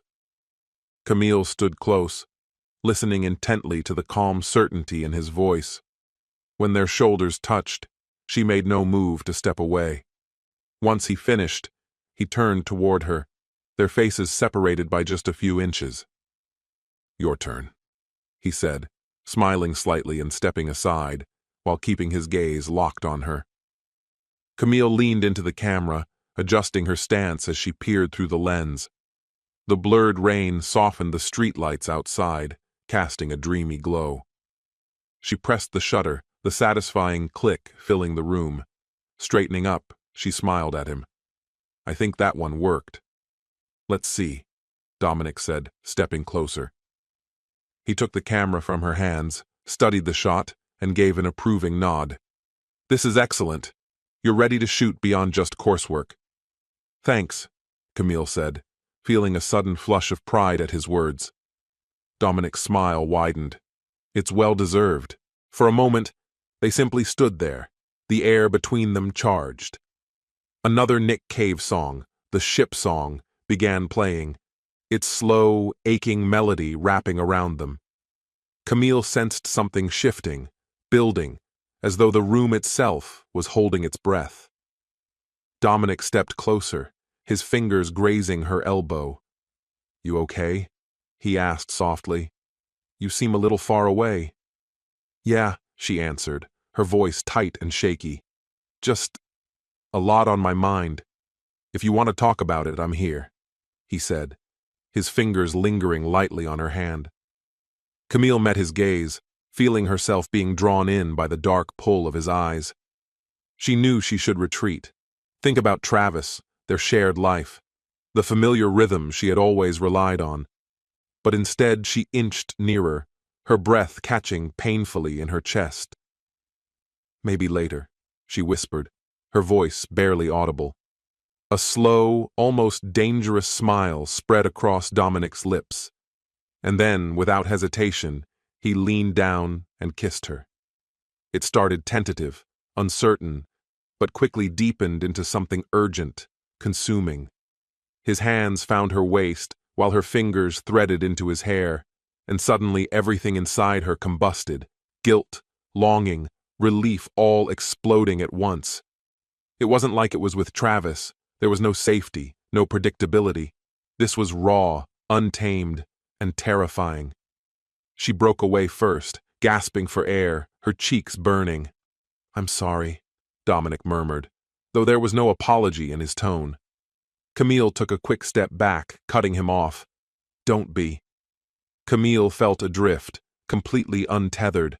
She couldn't even tell if she had a direction anymore. Dominic gave a subtle nod, tucking his hands into his pockets. "Are you all right?" "You can leave if you need to," he said gently. "No," she replied instantly, her voice too sharp, too fast, revealing more than she intended. "Just give me a second." Crossing the room, Camille collapsed onto the couch, her pulse thundering in her ears. She shut her eyes, desperate to make sense of the chaos swirling in her mind. Shame clawed at her, merciless and raw. Travis's anger in the garage echoed in her head, his accusations still fresh and biting. Yet underneath it all, the exhilaration she felt was undeniable. The rush in her blood felt like the wine they'd shared just a week ago at the bar, intoxicating and wild. She wanted this. She wanted Dominic. She craved the liberation she had once confessed to Travis she needed, and now there was no way to undo it. Dominic lowered himself onto the couch beside her, careful to leave space between them. "You're married, right?" he asked, his voice even, his gaze steady as he waited. Camille opened her eyes and met his stare. "Yes," she murmured. "You're 24, right?" he added, nodding slightly as he studied her face. "So, what happens now?" "I don't know," she confessed, her voice raw with emotion. "I didn't mean for any of this to happen. But I'm not sorry." A faint smile lifted the edge of Dominic's mouth as he traced his fingers lightly along hers. "Then don't think too much," he whispered. "It's just a moment. We can stop if you want to." Camille shook her head firmly, her hand tightening around his. "I don't want to," she said, her voice trembling. Their lips met again, slower this time, lingering longer. Camille surrendered to the feeling, letting time blur and slip away, an hour, maybe more, before she finally pulled herself together to leave. The rain outside had softened to a drizzle, the sound muted into quietness. Dominic walked her to the door, resting a hand lightly on her shoulder. "See you in class?" he asked, his voice warm and inviting. "Yeah," Camille replied, a small smile forming. "Good night, Dominic." "Take care, Camille," he said softly, the words lingering as she disappeared down the stairs. The drive home was short, yet it dragged endlessly for Camille. She slipped inside the house, careful not to wake Oscar, whose light glowed faintly under his door. In the living room, Travis sat watching TV, the flickering screen casting a dull glow over him. He looked up briefly as she entered, his gaze sharp and fleeting. "You're late," he said evenly, but there was a hard edge under his calm tone. "Yeah," Camille replied, shrugging off her jacket. "The lesson ran long. We were going over some photos." Travis gave a small nod, but his eyes darkened. He could tell something was different. The liveliness in her voice, the subtle glow on her face, the spark that hadn't been there in months. "Looks like you had a good time," he said, the comment heavy with meaning. "I guess," she said lightly, forcing herself to sound casual. "It was interesting." Without another word, Travis muttered that he was heading to bed, turning his attention back to the television. He stared at the muted sports game, the players moving in slow motion. Empty bottles littered the coffee table, one drained and another half full. Sleep had mostly eluded him. He'd spent the night replaying the change he saw in Camille, the strange brightness in her demeanor, the unfamiliar energy she carried. Later, around 7, Camille came downstairs. Her footsteps were soft, blending with the steady whisper of rain against the windows. She wore a school t-shirt and jeans, her hair damp from a fresh shower, clinging loosely around her shoulders. She hesitated at the living room entrance, sensing the tension crackling around Travis. Aren't you working today? She asked, cautious but genuinely surprised. I took the day off, Travis said flatly, not looking away from the TV. He muttered something about feeling sick, about needing a break from staring at designs. Camille nodded uncertainly, shifting her weight from one foot to the other. Oscar's with a friend. He won't be back for a while. I was thinking of making something to eat, she offered, though the words felt empty even to her. You hungry? She asked after a pause, more out of habit than concern. No, Travis replied curtly, his gaze locked on the screen. Then, after a moment, something shifted in him. I'm not hungry, Camille, he said, voice low. I want to talk. Camille's stomach twisted. Her hands balled into fists before she forced herself to relax. Quietly, she crossed the room and lowered herself into the chair across from him, her hands folding neatly in her lap. Okay, she said softly, almost inaudible. Talk about what? Travis set his beer down with a loud clink that seemed to slice through the silence. His movements were stiff, barely restrained as he leaned forward, elbows on his knees, staring hard at her. His voice was gravelly, charged with suppressed anger. Did you sleep with him? He said suddenly, the words falling heavy into the room. With Dominic. Just be straight with me. Camille's face drained of color. Her lips trembled slightly as she averted her eyes, watching raindrops chase each other down the window pane. Travis's voice cut through the thick silence again, harsher this time. I don't want excuses. No, it's complicated crap. Yes or no. Did you sleep with him? The air in the room thickened, pressing down on both of them. Camille gripped the chair's armrests, her chest tight, her breath shallow, as the unbearable weight of the moment hung between them. She finally lifted her head, though her gaze drifted away from him rather than meeting his eyes. No, she whispered. I didn't sleep with him. But we kissed yesterday. At his studio. A suffocating pressure gripped Travis's chest, as if the air had been slammed from his lungs.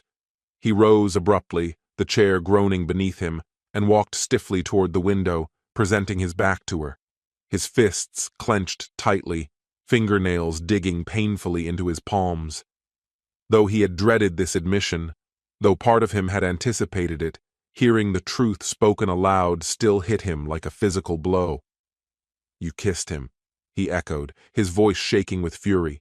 You went to his studio and you kissed him.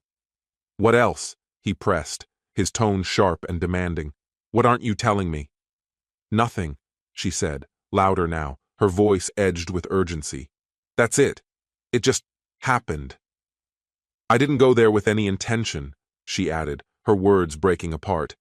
We were talking, and then, I don't know, Travis, I don't even know how to explain it. He swung around to face her, his face red with anger, his breathing unsteady. His gaze blazed. You don't know how to explain? He spat. We've been married for 24 years, Camille. 24 years. And you end up in a photographer's studio, kissing him. And you tell me you can't even explain how it happened? Is that supposed to make sense to me now? Camille stood up too, her face flushed, though her expression was one of stubbornness rather than remorse. Don't raise your voice at me, Travis, she said sharply.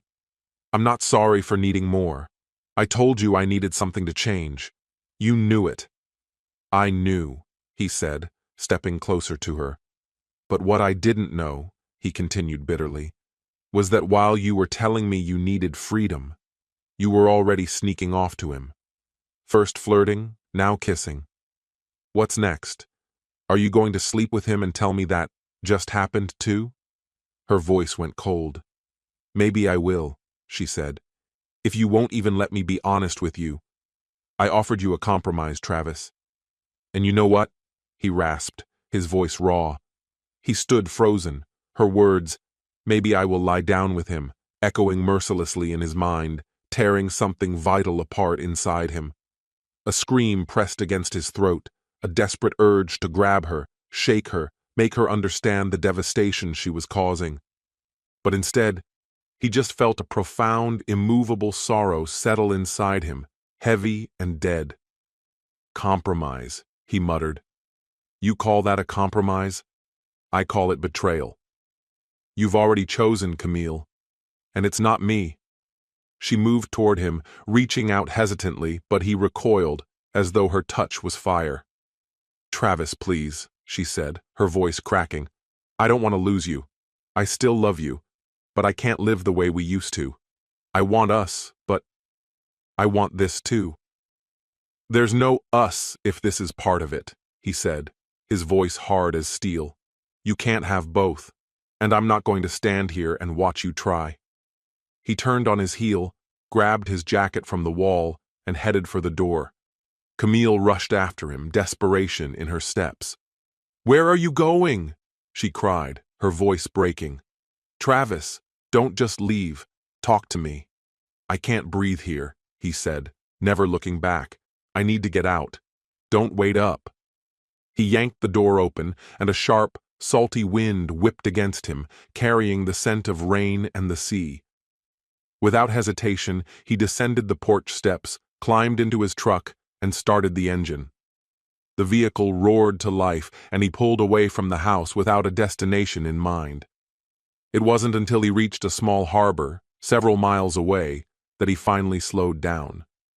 The harbor was plain, just a modest two-story building with peeling white paint and a weathered sign featuring an anchor. He parked, grabbed a small duffel bag from the back seat, and headed inside. The reception area was mostly empty, save for an elderly woman with silver hair flipping idly through a magazine behind the counter. She looked up as he approached. One night, he said, fishing his wallet from his pocket. Doesn't matter where, as long as it's quiet. 75, she said in a raspy voice. Cash or card? Card, he answered, handing it over. She processed the payment and handed him a tarnished key labeled Room 12. He climbed the stairs wearily, every step heavy with exhaustion. The room was small and Spartan, a bed, a battered table, an old TV, and a single window overlooking the parking lot. Travis let his bag fall to the floor, sat heavily on the bed, and buried his face in his hands. Outside, rain lashed the window in relentless sheets, but inside his head, the noise was worse, a chaotic, relentless storm of pain and memory. Travis Rutherford lay there in the dim, shabby room, crushed by the same unbearable weight that had been suffocating him since the night before. He stared up at the stained ceiling, where water leaks had left brownish marks, and listened to the rattling hum of the ancient air conditioner. Still dressed in his wrinkled jeans and shirt, he made no move to change. His bag contained little more than a clean pair of socks and a toothbrush, just enough to scrape through the night. Eventually, stiff and aching, he rose and moved to the window. The parking lot below was nearly deserted, only his truck and a beat-up sedan parked under the weak glow of a flickering street lamp. Running a hand over his rough, unshaven face, he checked his phone. A single message blinked on the screen. Camille, at 3:00 a.m. Travis, please come home. We need to talk. He didn't answer. After everything, after hearing her confess about kissing Dominic, after hearing her coldly suggest she might go further, Travis knew deep down he couldn't return. Not tonight. Maybe not ever. Travis picked up his phone and navigated to the Hawthorne & Associates website, the same law firm he had contacted earlier that day. Although he was scheduled for an official consultation the next afternoon, waiting that long felt impossible. Browsing through the site, he found a standard separation agreement form, the necessary first step for initiating divorce proceedings in Washington state. Without hesitation, he downloaded the document. It was simple enough, addressing property division, living situations, and financial matters. Travis understood that without legal guidance it wouldn't be enforceable, but he needed something concrete, something real, to set him on the path toward ending the chaos his life had become. Settling at the small desk in his hotel room, Travis pulled his laptop from his bag. He inhaled deeply, powered it on, and began to type with slow, deliberate keystrokes. On the screen, the words formed, "We, Travis Rutherford and Camille Rutherford, mutually agree to live separately, starting from the date below. His fingers hovered over the keyboard as memories swarmed his mind. The kitchen where Camille used to bake sweets, the living room echoing with Oscar's laughter as he played video games, the bed they had shared for nearly a quarter of a century. Their life together, once vivid and alive, now lay before him in pieces, like a shattered mural. Pushing the memories aside, Travis pressed on. By early afternoon, the separation agreement was complete, a dry, 4-page document stripped of any emotion. It outlined that Camille would continue living in the house, while he would take the pickup truck and a share of the savings. As for Oscar, their only minor child, they agreed to work out his living situation jointly until he finished high school. Financial matters would be divided equally, with no alimony until a formal hearing could be arranged. Travis printed 2 copies using the modest printer in the hotel lobby, slipping the receptionist a $5 bill without receiving so much as a glance. Sliding the papers into an envelope, he grabbed his bag and set off toward home. The route was second nature, past the park, skirting the bay, through damp, leaf-scattered streets. As he pulled into the driveway, a heaviness settled in his chest. Camille's car was there, and the house glowed warmly from within. He switched off the engine and sat motionless, staring at the front porch, gathering what little resolve he had left. He didn't want to go inside, but he knew he had to. Travis opened the car door softly, shutting it with care, and stepped into the house. The smell of onions and spices drifted through the air. Camille was cooking, probably making soup. From upstairs, Oscar's music thumped faintly through his closed bedroom door. Crossing into the living room, Travis dropped his bag onto the couch. He stopped abruptly as Camille stepped out of the kitchen, drying her hands on a towel. "Travis," she said, her voice fragile and uncertain. "You're back." "Not exactly," he answered, voice measured but distant. "I was worried," she said, her brow furrowed as she tucked a strand of hair behind her ear. "Where were you all night?" "At a hotel," he responded, pulling the envelope from his jacket pocket. "I needed space after yesterday, and I think it's time we make this official." Camille's gaze fell to the envelope, her eyes widening in alarm. "What's in there, Travis?" "A separation agreement," he said, his voice flat, devoid of emotion. "I wrote it up today." Her hands trembled slightly as she accepted the envelope. She tore it open and scanned the first few lines, the color draining from her face. "You're serious?" "After what happened yesterday, I don't see any other way," Travis said, arms crossed tightly over his chest. "You kissed him, Camille. You chose him." His voice sharpened as he continued, "I can't live like this anymore." Camille collapsed onto the couch, the papers slipping onto her lap as she buried her face in her hands, her shoulders shaking with the force of her sobs. "This isn't how I wanted it to end," she whispered brokenly. "I thought we'd find a way through. I still love you, Travis." "Love doesn't betray like that," he snapped. "You made your decision. I won't just stand here and watch." "If you sign it, I'll leave," he added coldly. Lifting her tear-streaked face, Camille stared at him, voice raw. "And what about Oscar?" she asked. "He's still just a kid, Travis. He's 17. "We'll work it out," Travis said, cutting her off. "I wrote that we'd decide together. He can stay here with you for now, or with me when I get my own place. But I can't stay under this roof. Not after this." Camille said nothing, only staring at the legal papers as if willing them to erase what had happened. Slowly, she rose, walked to the kitchen drawer, and retrieved a pen. Her hand shook as she signed both copies, her signature jagged and uneven. She returned and handed one of the signed agreements to Travis. "Is this what you wanted?" she asked in a broken whisper. Travis accepted the document, the paper feeling heavier than it should. No, this wasn't what he wanted. It was devastation, not victory. But he couldn't let her see the pain. In a voice barely above a whisper, he said, "It's not about what I want. It's about what I can't keep doing." Camille nodded numbly, fresh tears streaking down her cheeks as she turned away, arms wrapped tightly around her body. Travis lingered for a moment, staring at her trembling form, the crushing guilt almost pulling him back. But he pushed it away. This wasn't his doing. She had made this choice. A soft groan came from the door at the top of the stairs as Oscar made his way down, each step deliberate and heavy, as if he already knew something was wrong. Entering the living room, his eyes immediately landed on his parents. Camille hunched at the table, Travis clutching a thick stack of papers. Oscar's unruly blonde hair stuck out wildly, and his guarded expression betrayed his unease. "What's happening?" he asked, voice low and edged with suspicion. Travis tensed, swallowing hard before responding. "We're not arguing, Oscar. We've just made a decision. I'm going to be staying somewhere else for a while."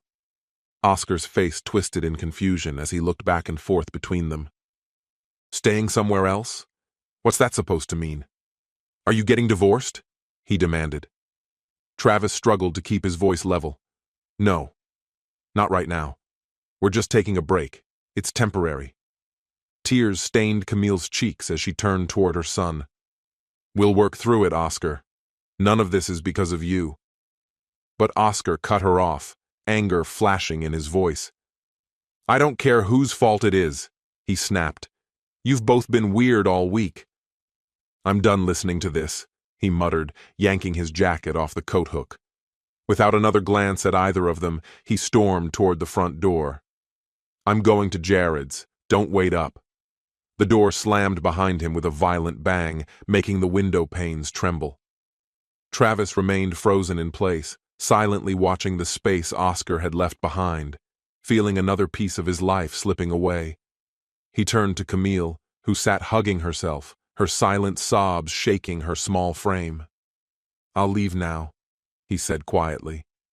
"The house is yours. Call if Oscar needs anything." Camille gave a small, wordless nod. Travis grabbed his bag, stepped onto the porch, and pulled his jacket tighter against the creeping fog. He climbed into his truck, tossed the papers onto the seat beside him, and started the engine. As he pulled away, he glanced in the rearview mirror. Camille stood at the doorway, blurred by mist, fading into the dreary, colorless afternoon.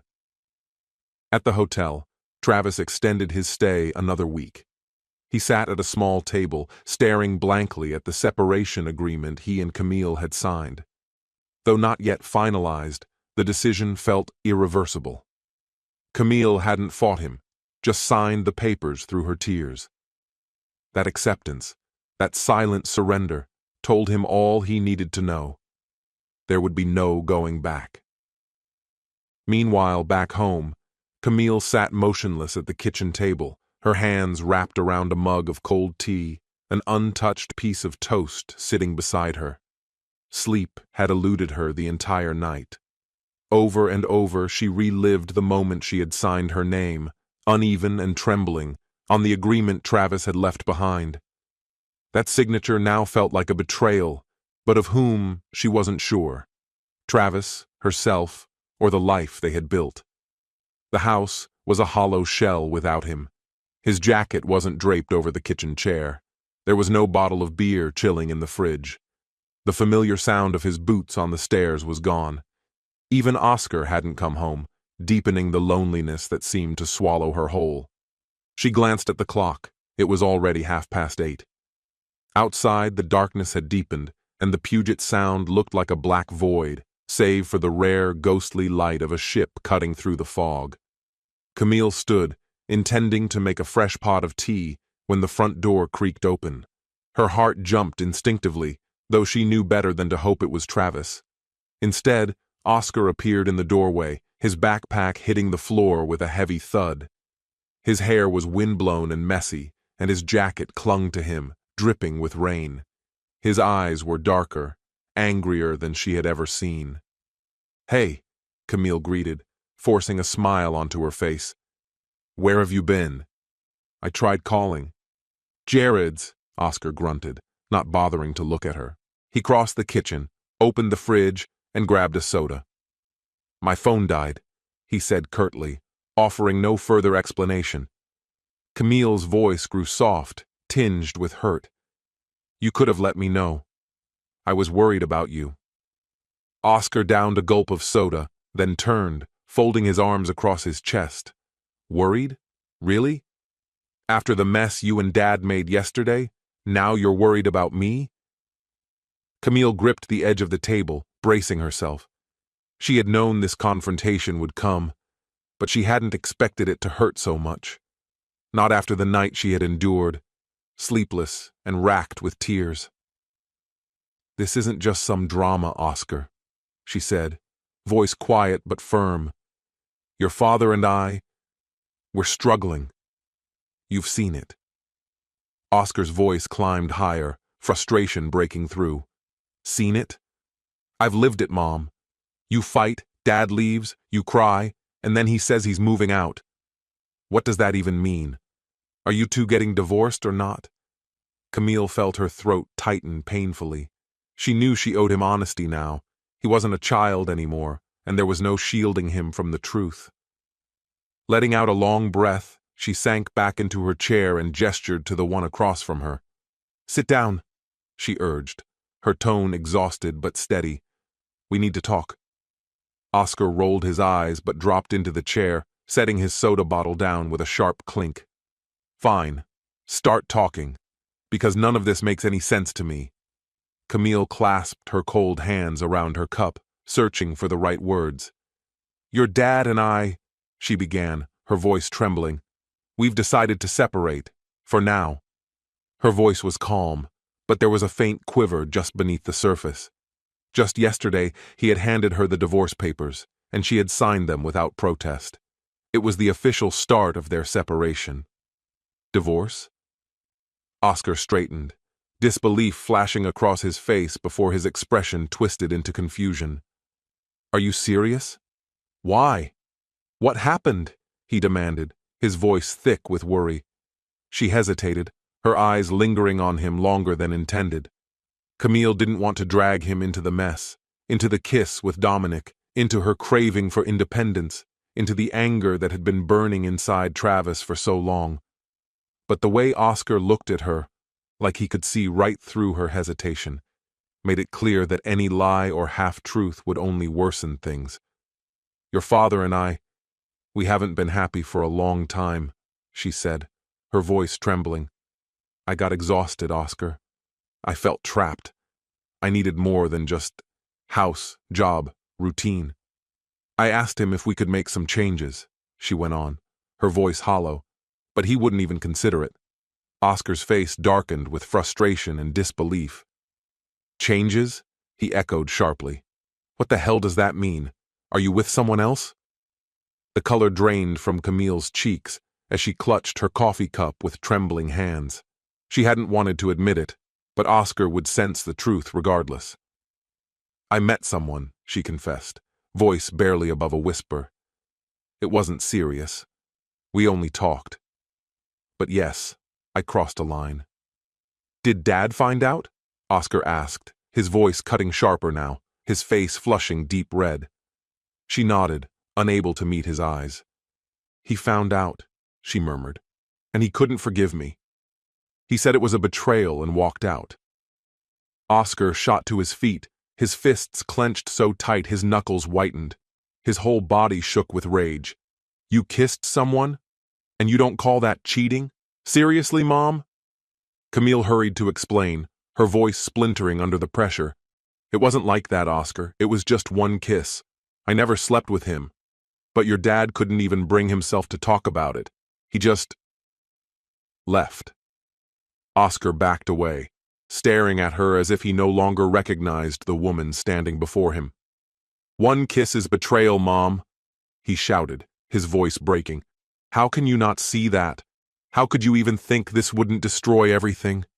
Camille rose as well, her hands trembling, eyes filling with tears she could no longer hold back. I never wanted this, she cried. I love your father. I wanted us to stay together. But I needed to feel free, too. And he wouldn't even try to see things from my side. Oscar's face twisted in anger. You're blaming him? He spat. "This is your fault. You went looking for someone else and now you're upset he left?" Camille's heart crumbled under the weight of his words. Her tears flowed freely now, but she was unable to speak. The pain was too much. "You ruined everything," Oscar said viciously. "All because you were bored. You're selfish, Mom." Camille stood frozen in place, every word cutting deeper than the last. She longed to defend herself, to explain that she had been drowning too, but no words came out. "Oscar, please," she whispered, her voice raw. "I didn't mean for this to happen. I just needed to feel alive again." "Alive?" he repeated bitterly. "And what about Dad? You leave him behind so you can chase some feeling?" He shook his head in disgust. "I can't listen to this anymore." Abruptly, Oscar grabbed his backpack from the floor and headed for the door. Camille rushed after him, clutching at his sleeve in desperation. "Oscar, wait! Please, stay. Let's talk this through." "I'm going to see Dad," he snapped, yanking his arm free. "I need to hear from him, not from you. You're the one who destroyed everything." He stormed out, slamming the door behind him without so much as a backward glance. Camille stood rooted to the spot, her breath coming in shallow gasps, staring at the empty doorway where her son had just been. The damp, cold air seeped into the house, carrying the smell of wet earth. Slowly, she shut the door and slid down against it, pulling her knees to her chest. Tears streamed down her face as she let out a shuddering sob, mourning not just Oscar's departure, but the entire life that had slipped away from her. Outside, Oscar strode quickly down the rain-slicked sidewalk, his jacket clinging to his body, heavy and cold. His backpack weighed on him like a stone. His fingers, trembling from both fury and chill, fumbled as he pulled out his phone and punched in Travis's number. "Dad?" he said urgently when the call connected. "Where are you? I need to see you." "I'm at the Harbor Inn," Travis replied after a pause, his voice tired but steady. "Room 12. Come if you want." "I'm coming," Oscar said, ending the call without waiting for more. His mind was a storm, rage at his mother, aching sympathy for his father, and a gnawing uncertainty about everything that lay ahead. By the time he reached the Harbor Inn, rain had soaked him through, and the sharp wind had burned his cheeks red. He hurried up the stairs and knocked on the door marked 12. Travis opened almost immediately. His gray eyes were shadowed with exhaustion, and he wore the same crumpled shirt as the night before, a bottle of water dangling from one hand. "Oscar," Travis greeted him quietly, stepping back to let him inside. "You're drenched. Come in." Without saying a word, Oscar dropped his bag by the door and collapsed into the chair beside the small table. The room smelled faintly of damp carpet and cheap soap, but he barely noticed. "I talked to Mom," he said, his voice sharp and full of hurt. "She told me you and Mom were splitting up. She said she kissed someone else and you left because you couldn't take it, Travis." Travis sat on the edge of the bed across from him, slowly nodding. "That's true," he said, his voice low. "She needed space. I couldn't stay after that."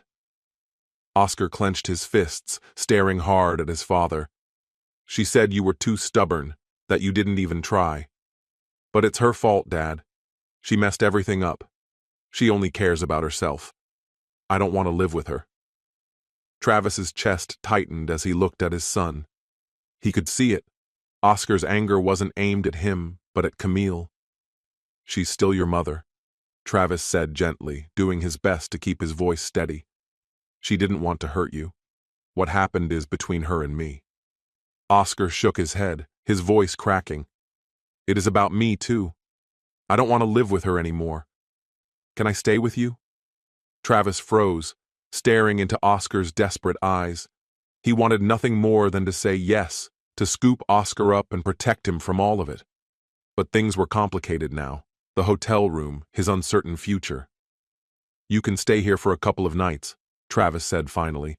"I'll find us something better soon. We'll figure this out." "You need to talk to her, though," Travis added after a moment. She's still family. I don't want to, Oscar muttered, lowering his gaze. She let me down. Travis nodded sadly, feeling his son's pain pile onto his own. I get it, he said softly. Stay here tonight. Rest. We'll take it one step at a time. Oscar climbed onto the bed without changing clothes and closed his eyes, exhausted. Saturday morning, Travis Rutherford woke up in his hotel room, the hum of a truck passing outside reaching him through the thin windows. He lay there on the narrow mattress, feeling the worn springs pressing into his back as he stared at the stained ceiling, where a faded watermark resembled a distant island. His duffel bag remained untouched after 3 days, and next to it was the signed separation agreement. He rubbed his stubbled jaw, realizing he couldn't keep living like this. He needed a clean break, or at least the beginning of one. He forced himself out of bed, showered in the cramped bathroom with cracked tiles, and pulled on a fresh shirt from his bag. Sitting down at the small desk, he opened his laptop and started searching for apartments in downtown Seattle. He wasn't asking for much, just something clean, affordable, and free from the musty smell that clung to this room. After about an hour, he found a listing, a studio in Belltown, inside a worn brick building overlooking Elliott Bay. It fit his budget, and the landlord was available that afternoon. Travis made the call, scheduled a viewing, and checked out of the hotel, handing the key to the disinterested gray-haired woman at the front desk. When he arrived in Belltown, the streets were alive despite the gray sky, filled with the scent of coffee and the tang of sea air. He parked his truck outside a tired-looking 5-story building with flaking paint and a rusted fire escape zigzagging down the front. A man in his 50s, balding and wearing a checkered shirt, waited by the door holding a set of keys. "Travis Rutherford?" the man asked, offering a handshake. "Jacob," he introduced himself. "Let's head up to the 4th floor." Travis shook his hand and followed Jacob inside. The narrow hallway smelled of aged wood and someone's reheated dinner. The elevator groaned under its own weight as it hauled them upward. They stepped out onto a floor covered with faded carpet. Jacob unlocked apartment 4B. The space was small but filled with light from a large window overlooking the bay. The hardwood floors were bare, the walls blank. The kitchen was little more than a nook, and the bathroom, at least, had been updated. "Not a palace," Jacob said, crossing his arms, "but it's livable. $1,200 a month, plus utilities." He added, "There's a bed frame and a closet if you need them." Travis stepped closer to the window, drawn to the view of the slow-moving ferries and endless water. For the first time, it was his view, no longer something shared with Camille. "When can I move in?" he asked. "Today if you want," Jacob replied with a shrug. "Sign the lease, leave the deposit, and the place is yours." Travis agreed without hesitation. He filled out the paperwork, wrote a check for $2,400 to cover the deposit and first month's rent, and received the keys. A small but tangible step forward. By noon, he was back at the hotel, grabbing his few belongings and hauling them to his new apartment. It didn't take much. Just some clothes, his laptop, and a few engineering books he'd thrown into his bag before everything fell apart. He bought a set of sheets and a can of coffee from a nearby store, and by the time the sun was sinking, he was perched on the edge of the bed, staring out at the water. This was it. His new beginning. Empty, uncertain, but undeniably his. When Monday came, Travis returned to Pacific Bridge Works, determined to act like nothing had changed. His workstation, tucked by the window, was piled high with blueprints and calculations for the Snoqualmie Bridge project. He threw himself into the work, checking figures and making notes. But no matter how hard he tried, his mind kept wandering back to Camille, to the argument, the tears, the finality of her signature. He hadn't spoken to her since Thursday. After her last short text, there had been only silence, stretching out like a canyon between them. "Travis, you're pretty quiet today," came Simone Mercer's voice from behind him. He spun around, catching sight of her standing nearby, a coffee mug in her hands. Her golden hair was tied up in a casual ponytail, and her green eyes studied him with a trace of concern. She was dressed simply, yet effortlessly stylish, in a dark blue sweater and jeans, the same kind of understated look she always pulled off. "I'm just working," he said, forcing a smile. "Got a lot to do." She didn't seem convinced. "I don't buy it," she responded, settling herself on the edge of his desk. "You look like you haven't slept in ages. Something happening at home?" Travis let out a deep sigh, leaning back in his chair, hesitant to unload his troubles on Simone again. But her directness and history of being a good listener made her the only person he could turn to now. "The house is gone," he muttered. "I moved into an apartment in Belltown. Camille and I signed the separation papers. It's over." Simone fell quiet, her face turning somber as she absorbed the news. "God, Travis," she whispered. "I thought you two were going to work things out. She really went through with it?" "Yeah," he said, nodding slowly as he stared out the window. "She kissed that guy, Dominic. Said she was ready to go further. I couldn't live with that. So I checked into a hotel, and now I'm here." Simone's expression tightened, her voice sharp. "You're an idiot." "I know," he muttered, the words tasting bitter in his mouth. "You're a good man, Travis," she said quietly. "She doesn't know what she's throwing away." Travis chuckled darkly. "Maybe he does." "It's not that she doesn't care," he continued. "She just wants to be free. Let her have it." Simone took a thoughtful sip of her coffee, her eyes fixed on him. "And you? What happens now?" Travis shrugged, looking down at his hands. "I don't know. One day at a time. Work, my new place, a beer in the evenings. Maybe this is the beginning of something new." "Well, it's a start," she said with a faint smile. "But you need to snap out of this funk. How about we go out after work, have a drink, talk, shake it off a bit?" He looked at her, feeling a warmth spread through him at her invitation. The idea of returning to an empty apartment, listening to the sound of the bay and thinking about Camille, was unappealing. "Okay," he said. "Where do you want to go?" "The Belltown pub," she suggested. "It's only 6 blocks from your new place. 6 o'clock? Sounds good." Later that evening, Travis walked into the pub, a cozy place with wooden walls, dim lighting, and a long bar where the bartender served drinks. Simone was already there, sitting by the window with a view of the street. When he sat down across from her, she lifted her mug in a silent greeting. "To new beginnings," she said, clinking her glass against his. "To her," he replied, taking a long sip. The beer was cold and bitter, just as he liked it. They talked about work, the bridge project, and how the interns had been messing up the blueprints. Simone shared a funny story about her dog, Milo, a Labrador who had recently destroyed one of her shoes. Travis laughed, the sound coming easily for the first time in days. As the evening wore on, their conversation loosened up, the weight lifting from his chest. When they stepped outside later, he realized he wanted to see her again. "Thanks," he said, standing under a street lamp. "I really needed this." "Any time," she said with a warm smile. "Let's do it again." "How about Friday?" "Yeah," he said, a flicker of something unexpected stirring inside him. "Friday sounds great." In the days that followed, Travis found himself spending more time with Simone. They grabbed coffee together at the office, joked around, and by Friday, they were meeting again at the pub. By the following week, their get-togethers felt more like casual dates, though there was an undeniable undercurrent of something more, something he hadn't seen coming. They had dinner at a small pizzeria in Belltown, then took a walk along the waterfront. Travis noticed how her presence filled the empty space Camille had left. It wasn't love, not yet, but something was beginning to take shape, and he let it happen.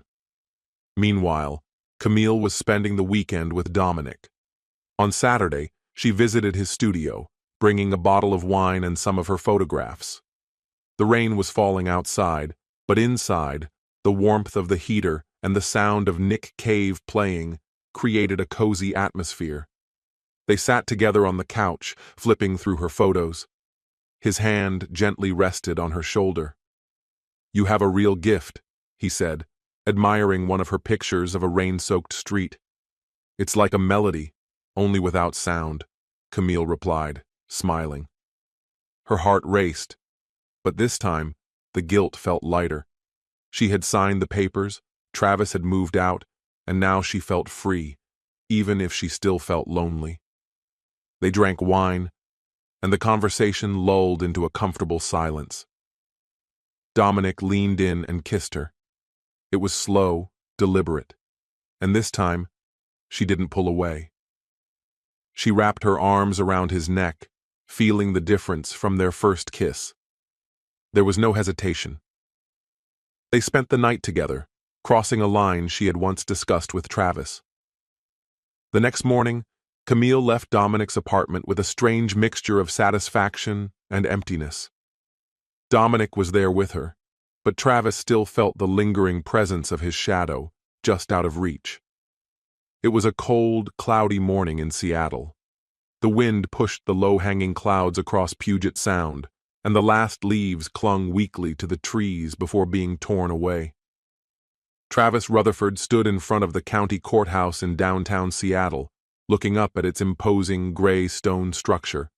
His pickup truck was parked on the opposite side of the street, and he held a folder in his hands. Inside were the papers that would finalize his divorce from Camille. It had been just over 2 weeks since he had signed the separation agreement, and now, the court was prepared to make the divorce official. Travis adjusted his jacket collar, feeling the cold creep through the fabric, and stepped inside. The courtroom was simple, with wooden benches and soft light filtering through the overhead chandeliers. He took a seat in the front row next to his attorney, Patrick, a short man with tired eyes who held a stack of papers. Across from him, Camille sat, dressed in a dark green coat, her hair pulled back into a ponytail. She didn't acknowledge him. Camille's eyes were focused on the judge's table, where a woman in a black robe flipped through their case file. The tension in the room hung heavy, not from hostility, but from an unspoken weight that seemed to press down on them both, as though waiting for something to break. Case number 25-1-47, Rutherford vs. Rutherford, the judge called out in a dry, professional tone. Divorce by mutual agreement, both parties present. Are there any objections to the proposed property division? The judge asked. Patrick stood, adjusting his tie. No, Your Honor. My client, Travis Rutherford, agrees with the terms outlined in the separation agreement. He will leave the family home to Camille Rutherford, take only the boat registered in his name, and half of the joint savings, amounting to $43,000.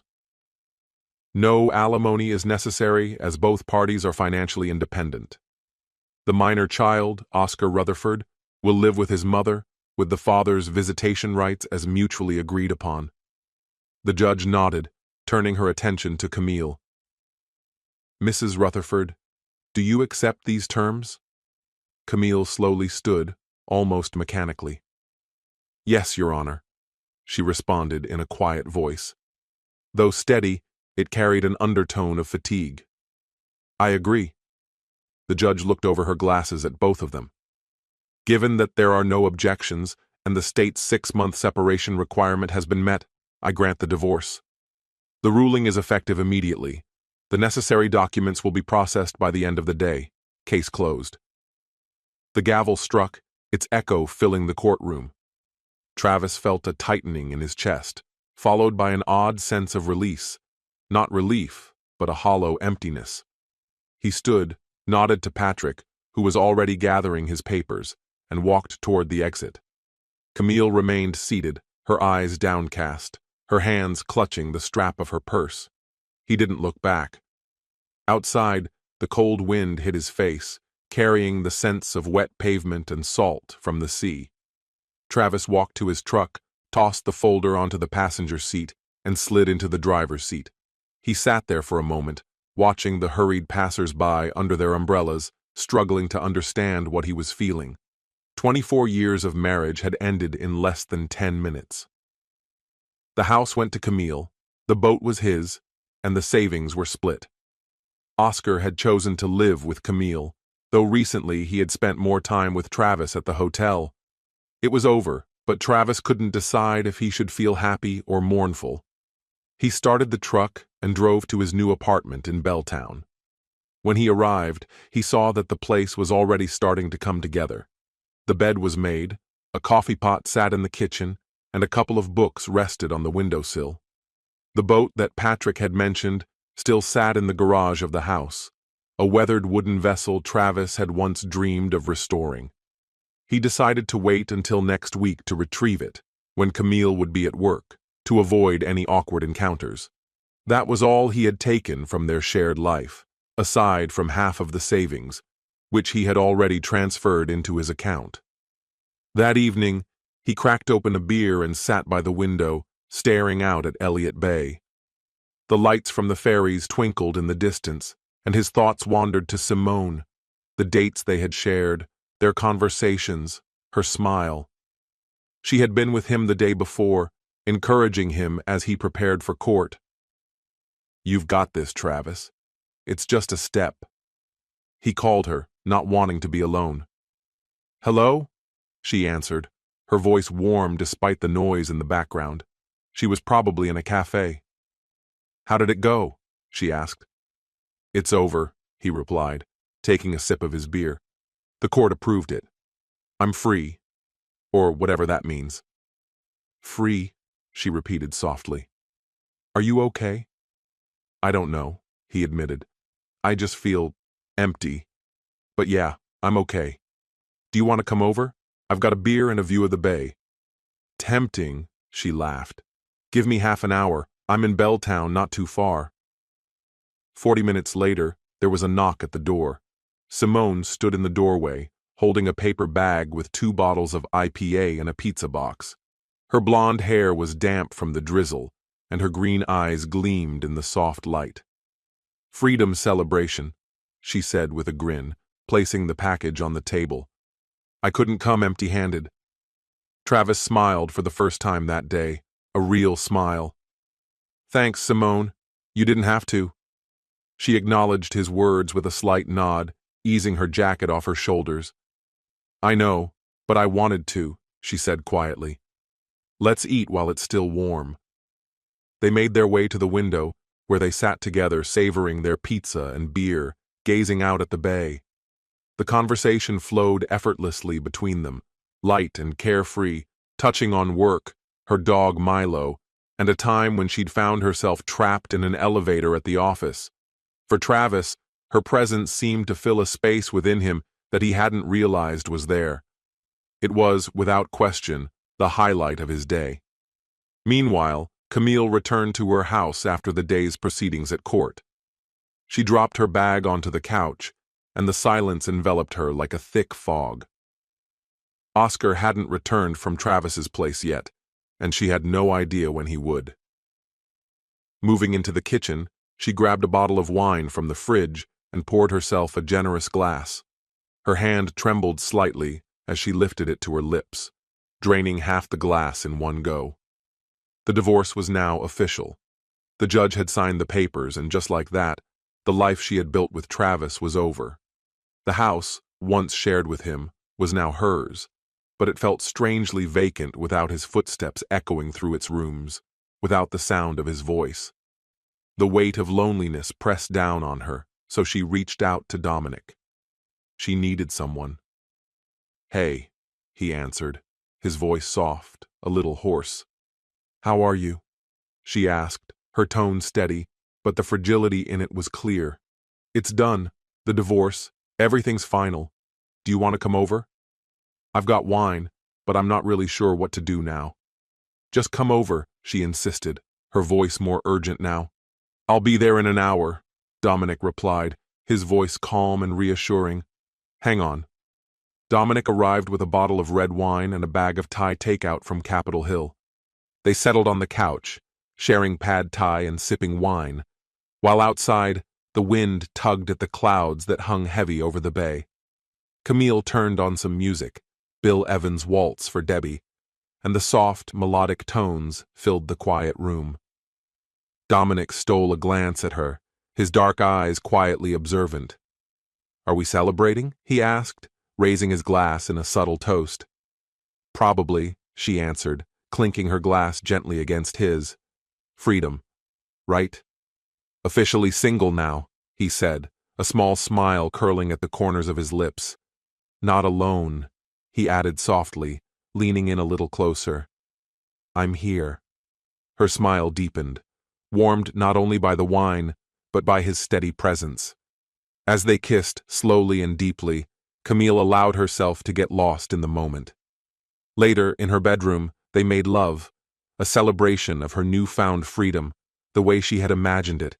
His touch, his voice, his scent. It was all so fresh, so intense, and she clung to it like a lifeline. Yet, as he fell asleep beside her, Camille lay awake, staring at the ceiling.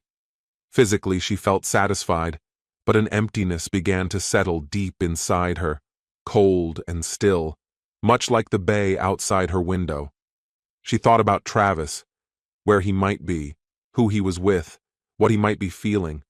The house was hers now, but without him, it felt hollow. Even with Dominic beside her, the void remained. She had celebrated, but as tears welled up and began to fall, she couldn't stop them. Freedom had turned out to be more complicated than she had ever imagined. The year in Seattle had passed swiftly, like fog drifting over Puget Sound, leaving only faint traces of what had come before. By October, cold winds blew in, scattering golden leaves along the sidewalks. Travis Rutherford had settled into his new apartment in Belltown, his life now bearing the marks of a fresh beginning.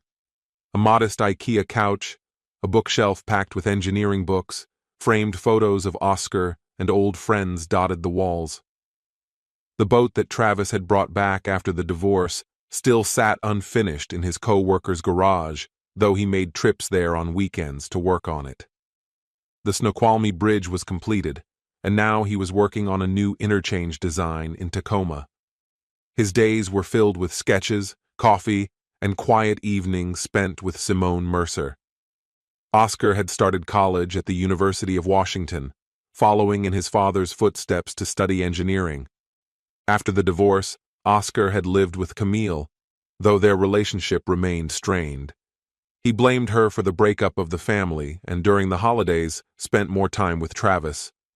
Now, in his first semester, he called Travis more frequently than Camille, talking about his classes, dorm life, and a girl named Erica he'd met in one of his courses. Travis listened intently, smiling quietly, glad to still have a connection with his son. Camille stayed in the house overlooking the bay, but it no longer felt like home. She continued teaching music at the Ballard School, though her lessons lacked the passion they once held. The children noticed the silences in her classroom, often finding her gazing out the window. Dominic Hawthorne had become a fixture in her life. They spent nearly every weekend together, drinking wine, listening to jazz, and spending the night at either his studio or her bedroom. But after a year, Camille began to see that Dominic wasn't looking for anything serious. Dominic was a free spirit, a photographer who lived for the present moment, without plans or promises. The freedom she had sought had proven to be nothing but an illusion, and the emptiness she felt after the divorce only deepened. One evening, as she sat in the living room with a glass of wine, her eyes fixed on a photograph on the mantelpiece, Travis and Oscar on the beach at Ocean Shores, taken 5 years ago. Her fingers tightened around the stem of her glass, and in that moment she realized how much she missed Travis, not their old routines, but his constant presence. Dominic was upstairs, but his warmth didn't reach her the way Travis's once had. She picked up her phone and dialed his number, unsure of what she was even going to say. "Hello?" Travis answered after 3 rings, his voice calm, but there was a slight wariness in it. "How are you?" she asked, her voice trembling. "I'm okay," he replied, and she could hear the sound of water in the background. He must have been washing dishes. "And you?" "I'm okay," she lied, the tears she had been holding back finally beginning to spill over. "Did Oscar reach out to you?" "He hardly ever contacts me," she asked. "Yes," she responded. "He replied yesterday. He's doing well, studying, meeting new people." There was a brief pause. "And you, Camille? How are you doing?" Camille looked down at the photo she held. "I want to meet Travis," she whispered. "Just to talk. Nothing more." There was silence, and then the faint sound of water being turned off. "I don't think that's a good idea," Travis said after a moment. "Things have changed. I'm with Simone now, and I don't want to revisit the past." "Simone?" Camille repeated, her chest tightening. "Are you serious?" "Yes," he answered plainly. "We're together. I'm sorry, Camille, but I can't meet you. It wouldn't change anything." Camille nodded silently, though he couldn't see her, and tears began to fall. "I understand," she whispered, her voice barely audible. "Good luck, Travis." "You too," he replied, and the line fell silent. Camille set the phone down on the couch, covering her face with her hands. Dominic had never truly wanted her forever. Travis was with Simone now. Oscar had moved on. Her life felt empty, and she didn't know how to fix it. A week later, fate brought them together again at the wedding of mutual friends, Joseph and Lauren in Tacoma. Joseph, an engineer who had worked with Travis early in his career, and Lauren, a teacher at Camille's school, had invited them both. Despite the emotional weight of the situation, they couldn't bring themselves to decline the invitation. There were too many connections to this couple. The ceremony took place at a small country club with a breathtaking view of Commencement Bay, the sunset painting the water with shades of gold and pink. Travis arrived with Simone, who wore a deep blue dress. Her blonde hair cascaded down her back, and her green eyes sparkled with laughter as she responded to something Travis had said during the car ride. They walked into the hall hand in hand, and Travis felt a sense of peace. Simone had become his anchor, his new reality. Camille, however, arrived alone. Dominic had said he wasn't fond of weddings, and Camille hadn't pressed him. She wore a simple black dress, her hair falling loosely, but there was a sadness about her, an air of having lost her way. She sat at a table by the window, her gaze drifting out to the guests as the orchestra played a gentle melody. Their eyes met across the room, and Travis's chest tightened. It had been a long time since the trial, and now Camille seemed like a stranger, no longer the woman he had once loved, but someone who had moved forward in a different direction. Simone noticed Travis's gaze and squeezed his hand gently. "Is that her?" she asked softly. "Yes," Travis replied with a nod. "But don't worry, it's all in the past." "I'm not worried," Simone said, smiling. "If you want to talk to her, you can. I don't mind." Travis shook his head, but when the band began to play The Way You Look Tonight, he saw Camille stand up from her seat, a glass of wine in hand, and make her way toward the dance floor. Something inside him stirred. He turned to Simone and said, "One dance, just for old time's sake." "Go ahead," Simone said, her smile warm. "I'll wait." Travis walked toward Camille, his heart pounding. When she saw him, she stopped, her eyes wide. "Travis," she said, her voice thick with emotion. "I didn't expect this." "Neither did I," he replied, offering his hand. "Shall we dance?" She nodded, placing her glass down, and took his hand. They moved onto the floor, their movements awkward at first, as though each step was weighed down by the years between them. The music surrounded them, and though Travis could feel the old warmth of being close to her, it seemed distant, like a memory fading. They danced in silence at first, their steps in sync but mechanical, until Camille spoke softly. "Do you remember our wedding?" she asked, her voice barely a whisper. "You stepped on my dress, and I almost fell." Travis smiled, recalling the moment. "Yes, and you spilled wine on my tie." We laughed until we couldn't stop. "It was fun," Camille said, her voice trembling. "I miss those times, Travis." "I miss them too," he admitted, his gaze meeting hers. But it's over now, Camille. We can't go back. She nodded, her grip tightening on his shoulder. I know. Dominic doesn't want anything serious, Camille added quietly. And what about you and Simone? Are you happy? Yes, he replied, his voice steady. She's different, but good. I'm glad, Camille said, tears welling in her eyes. Forgive me, Travis, for everything. I already have, he said, his words lingering in the air between them. Now you need to forgive yourself. Let go of the past and move forward.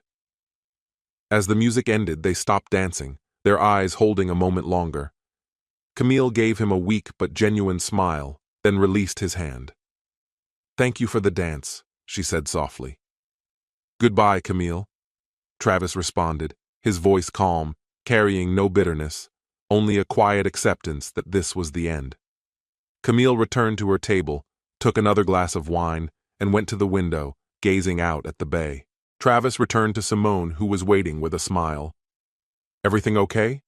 She asked, taking his hand. Yes, he said, squeezing her fingers. Now, it really is. They danced more, shared laughter with friends, and toasted to Joseph and Lauren's happiness. Camille stayed until the evening drew to a close, but left alone into the cold night of Tacoma.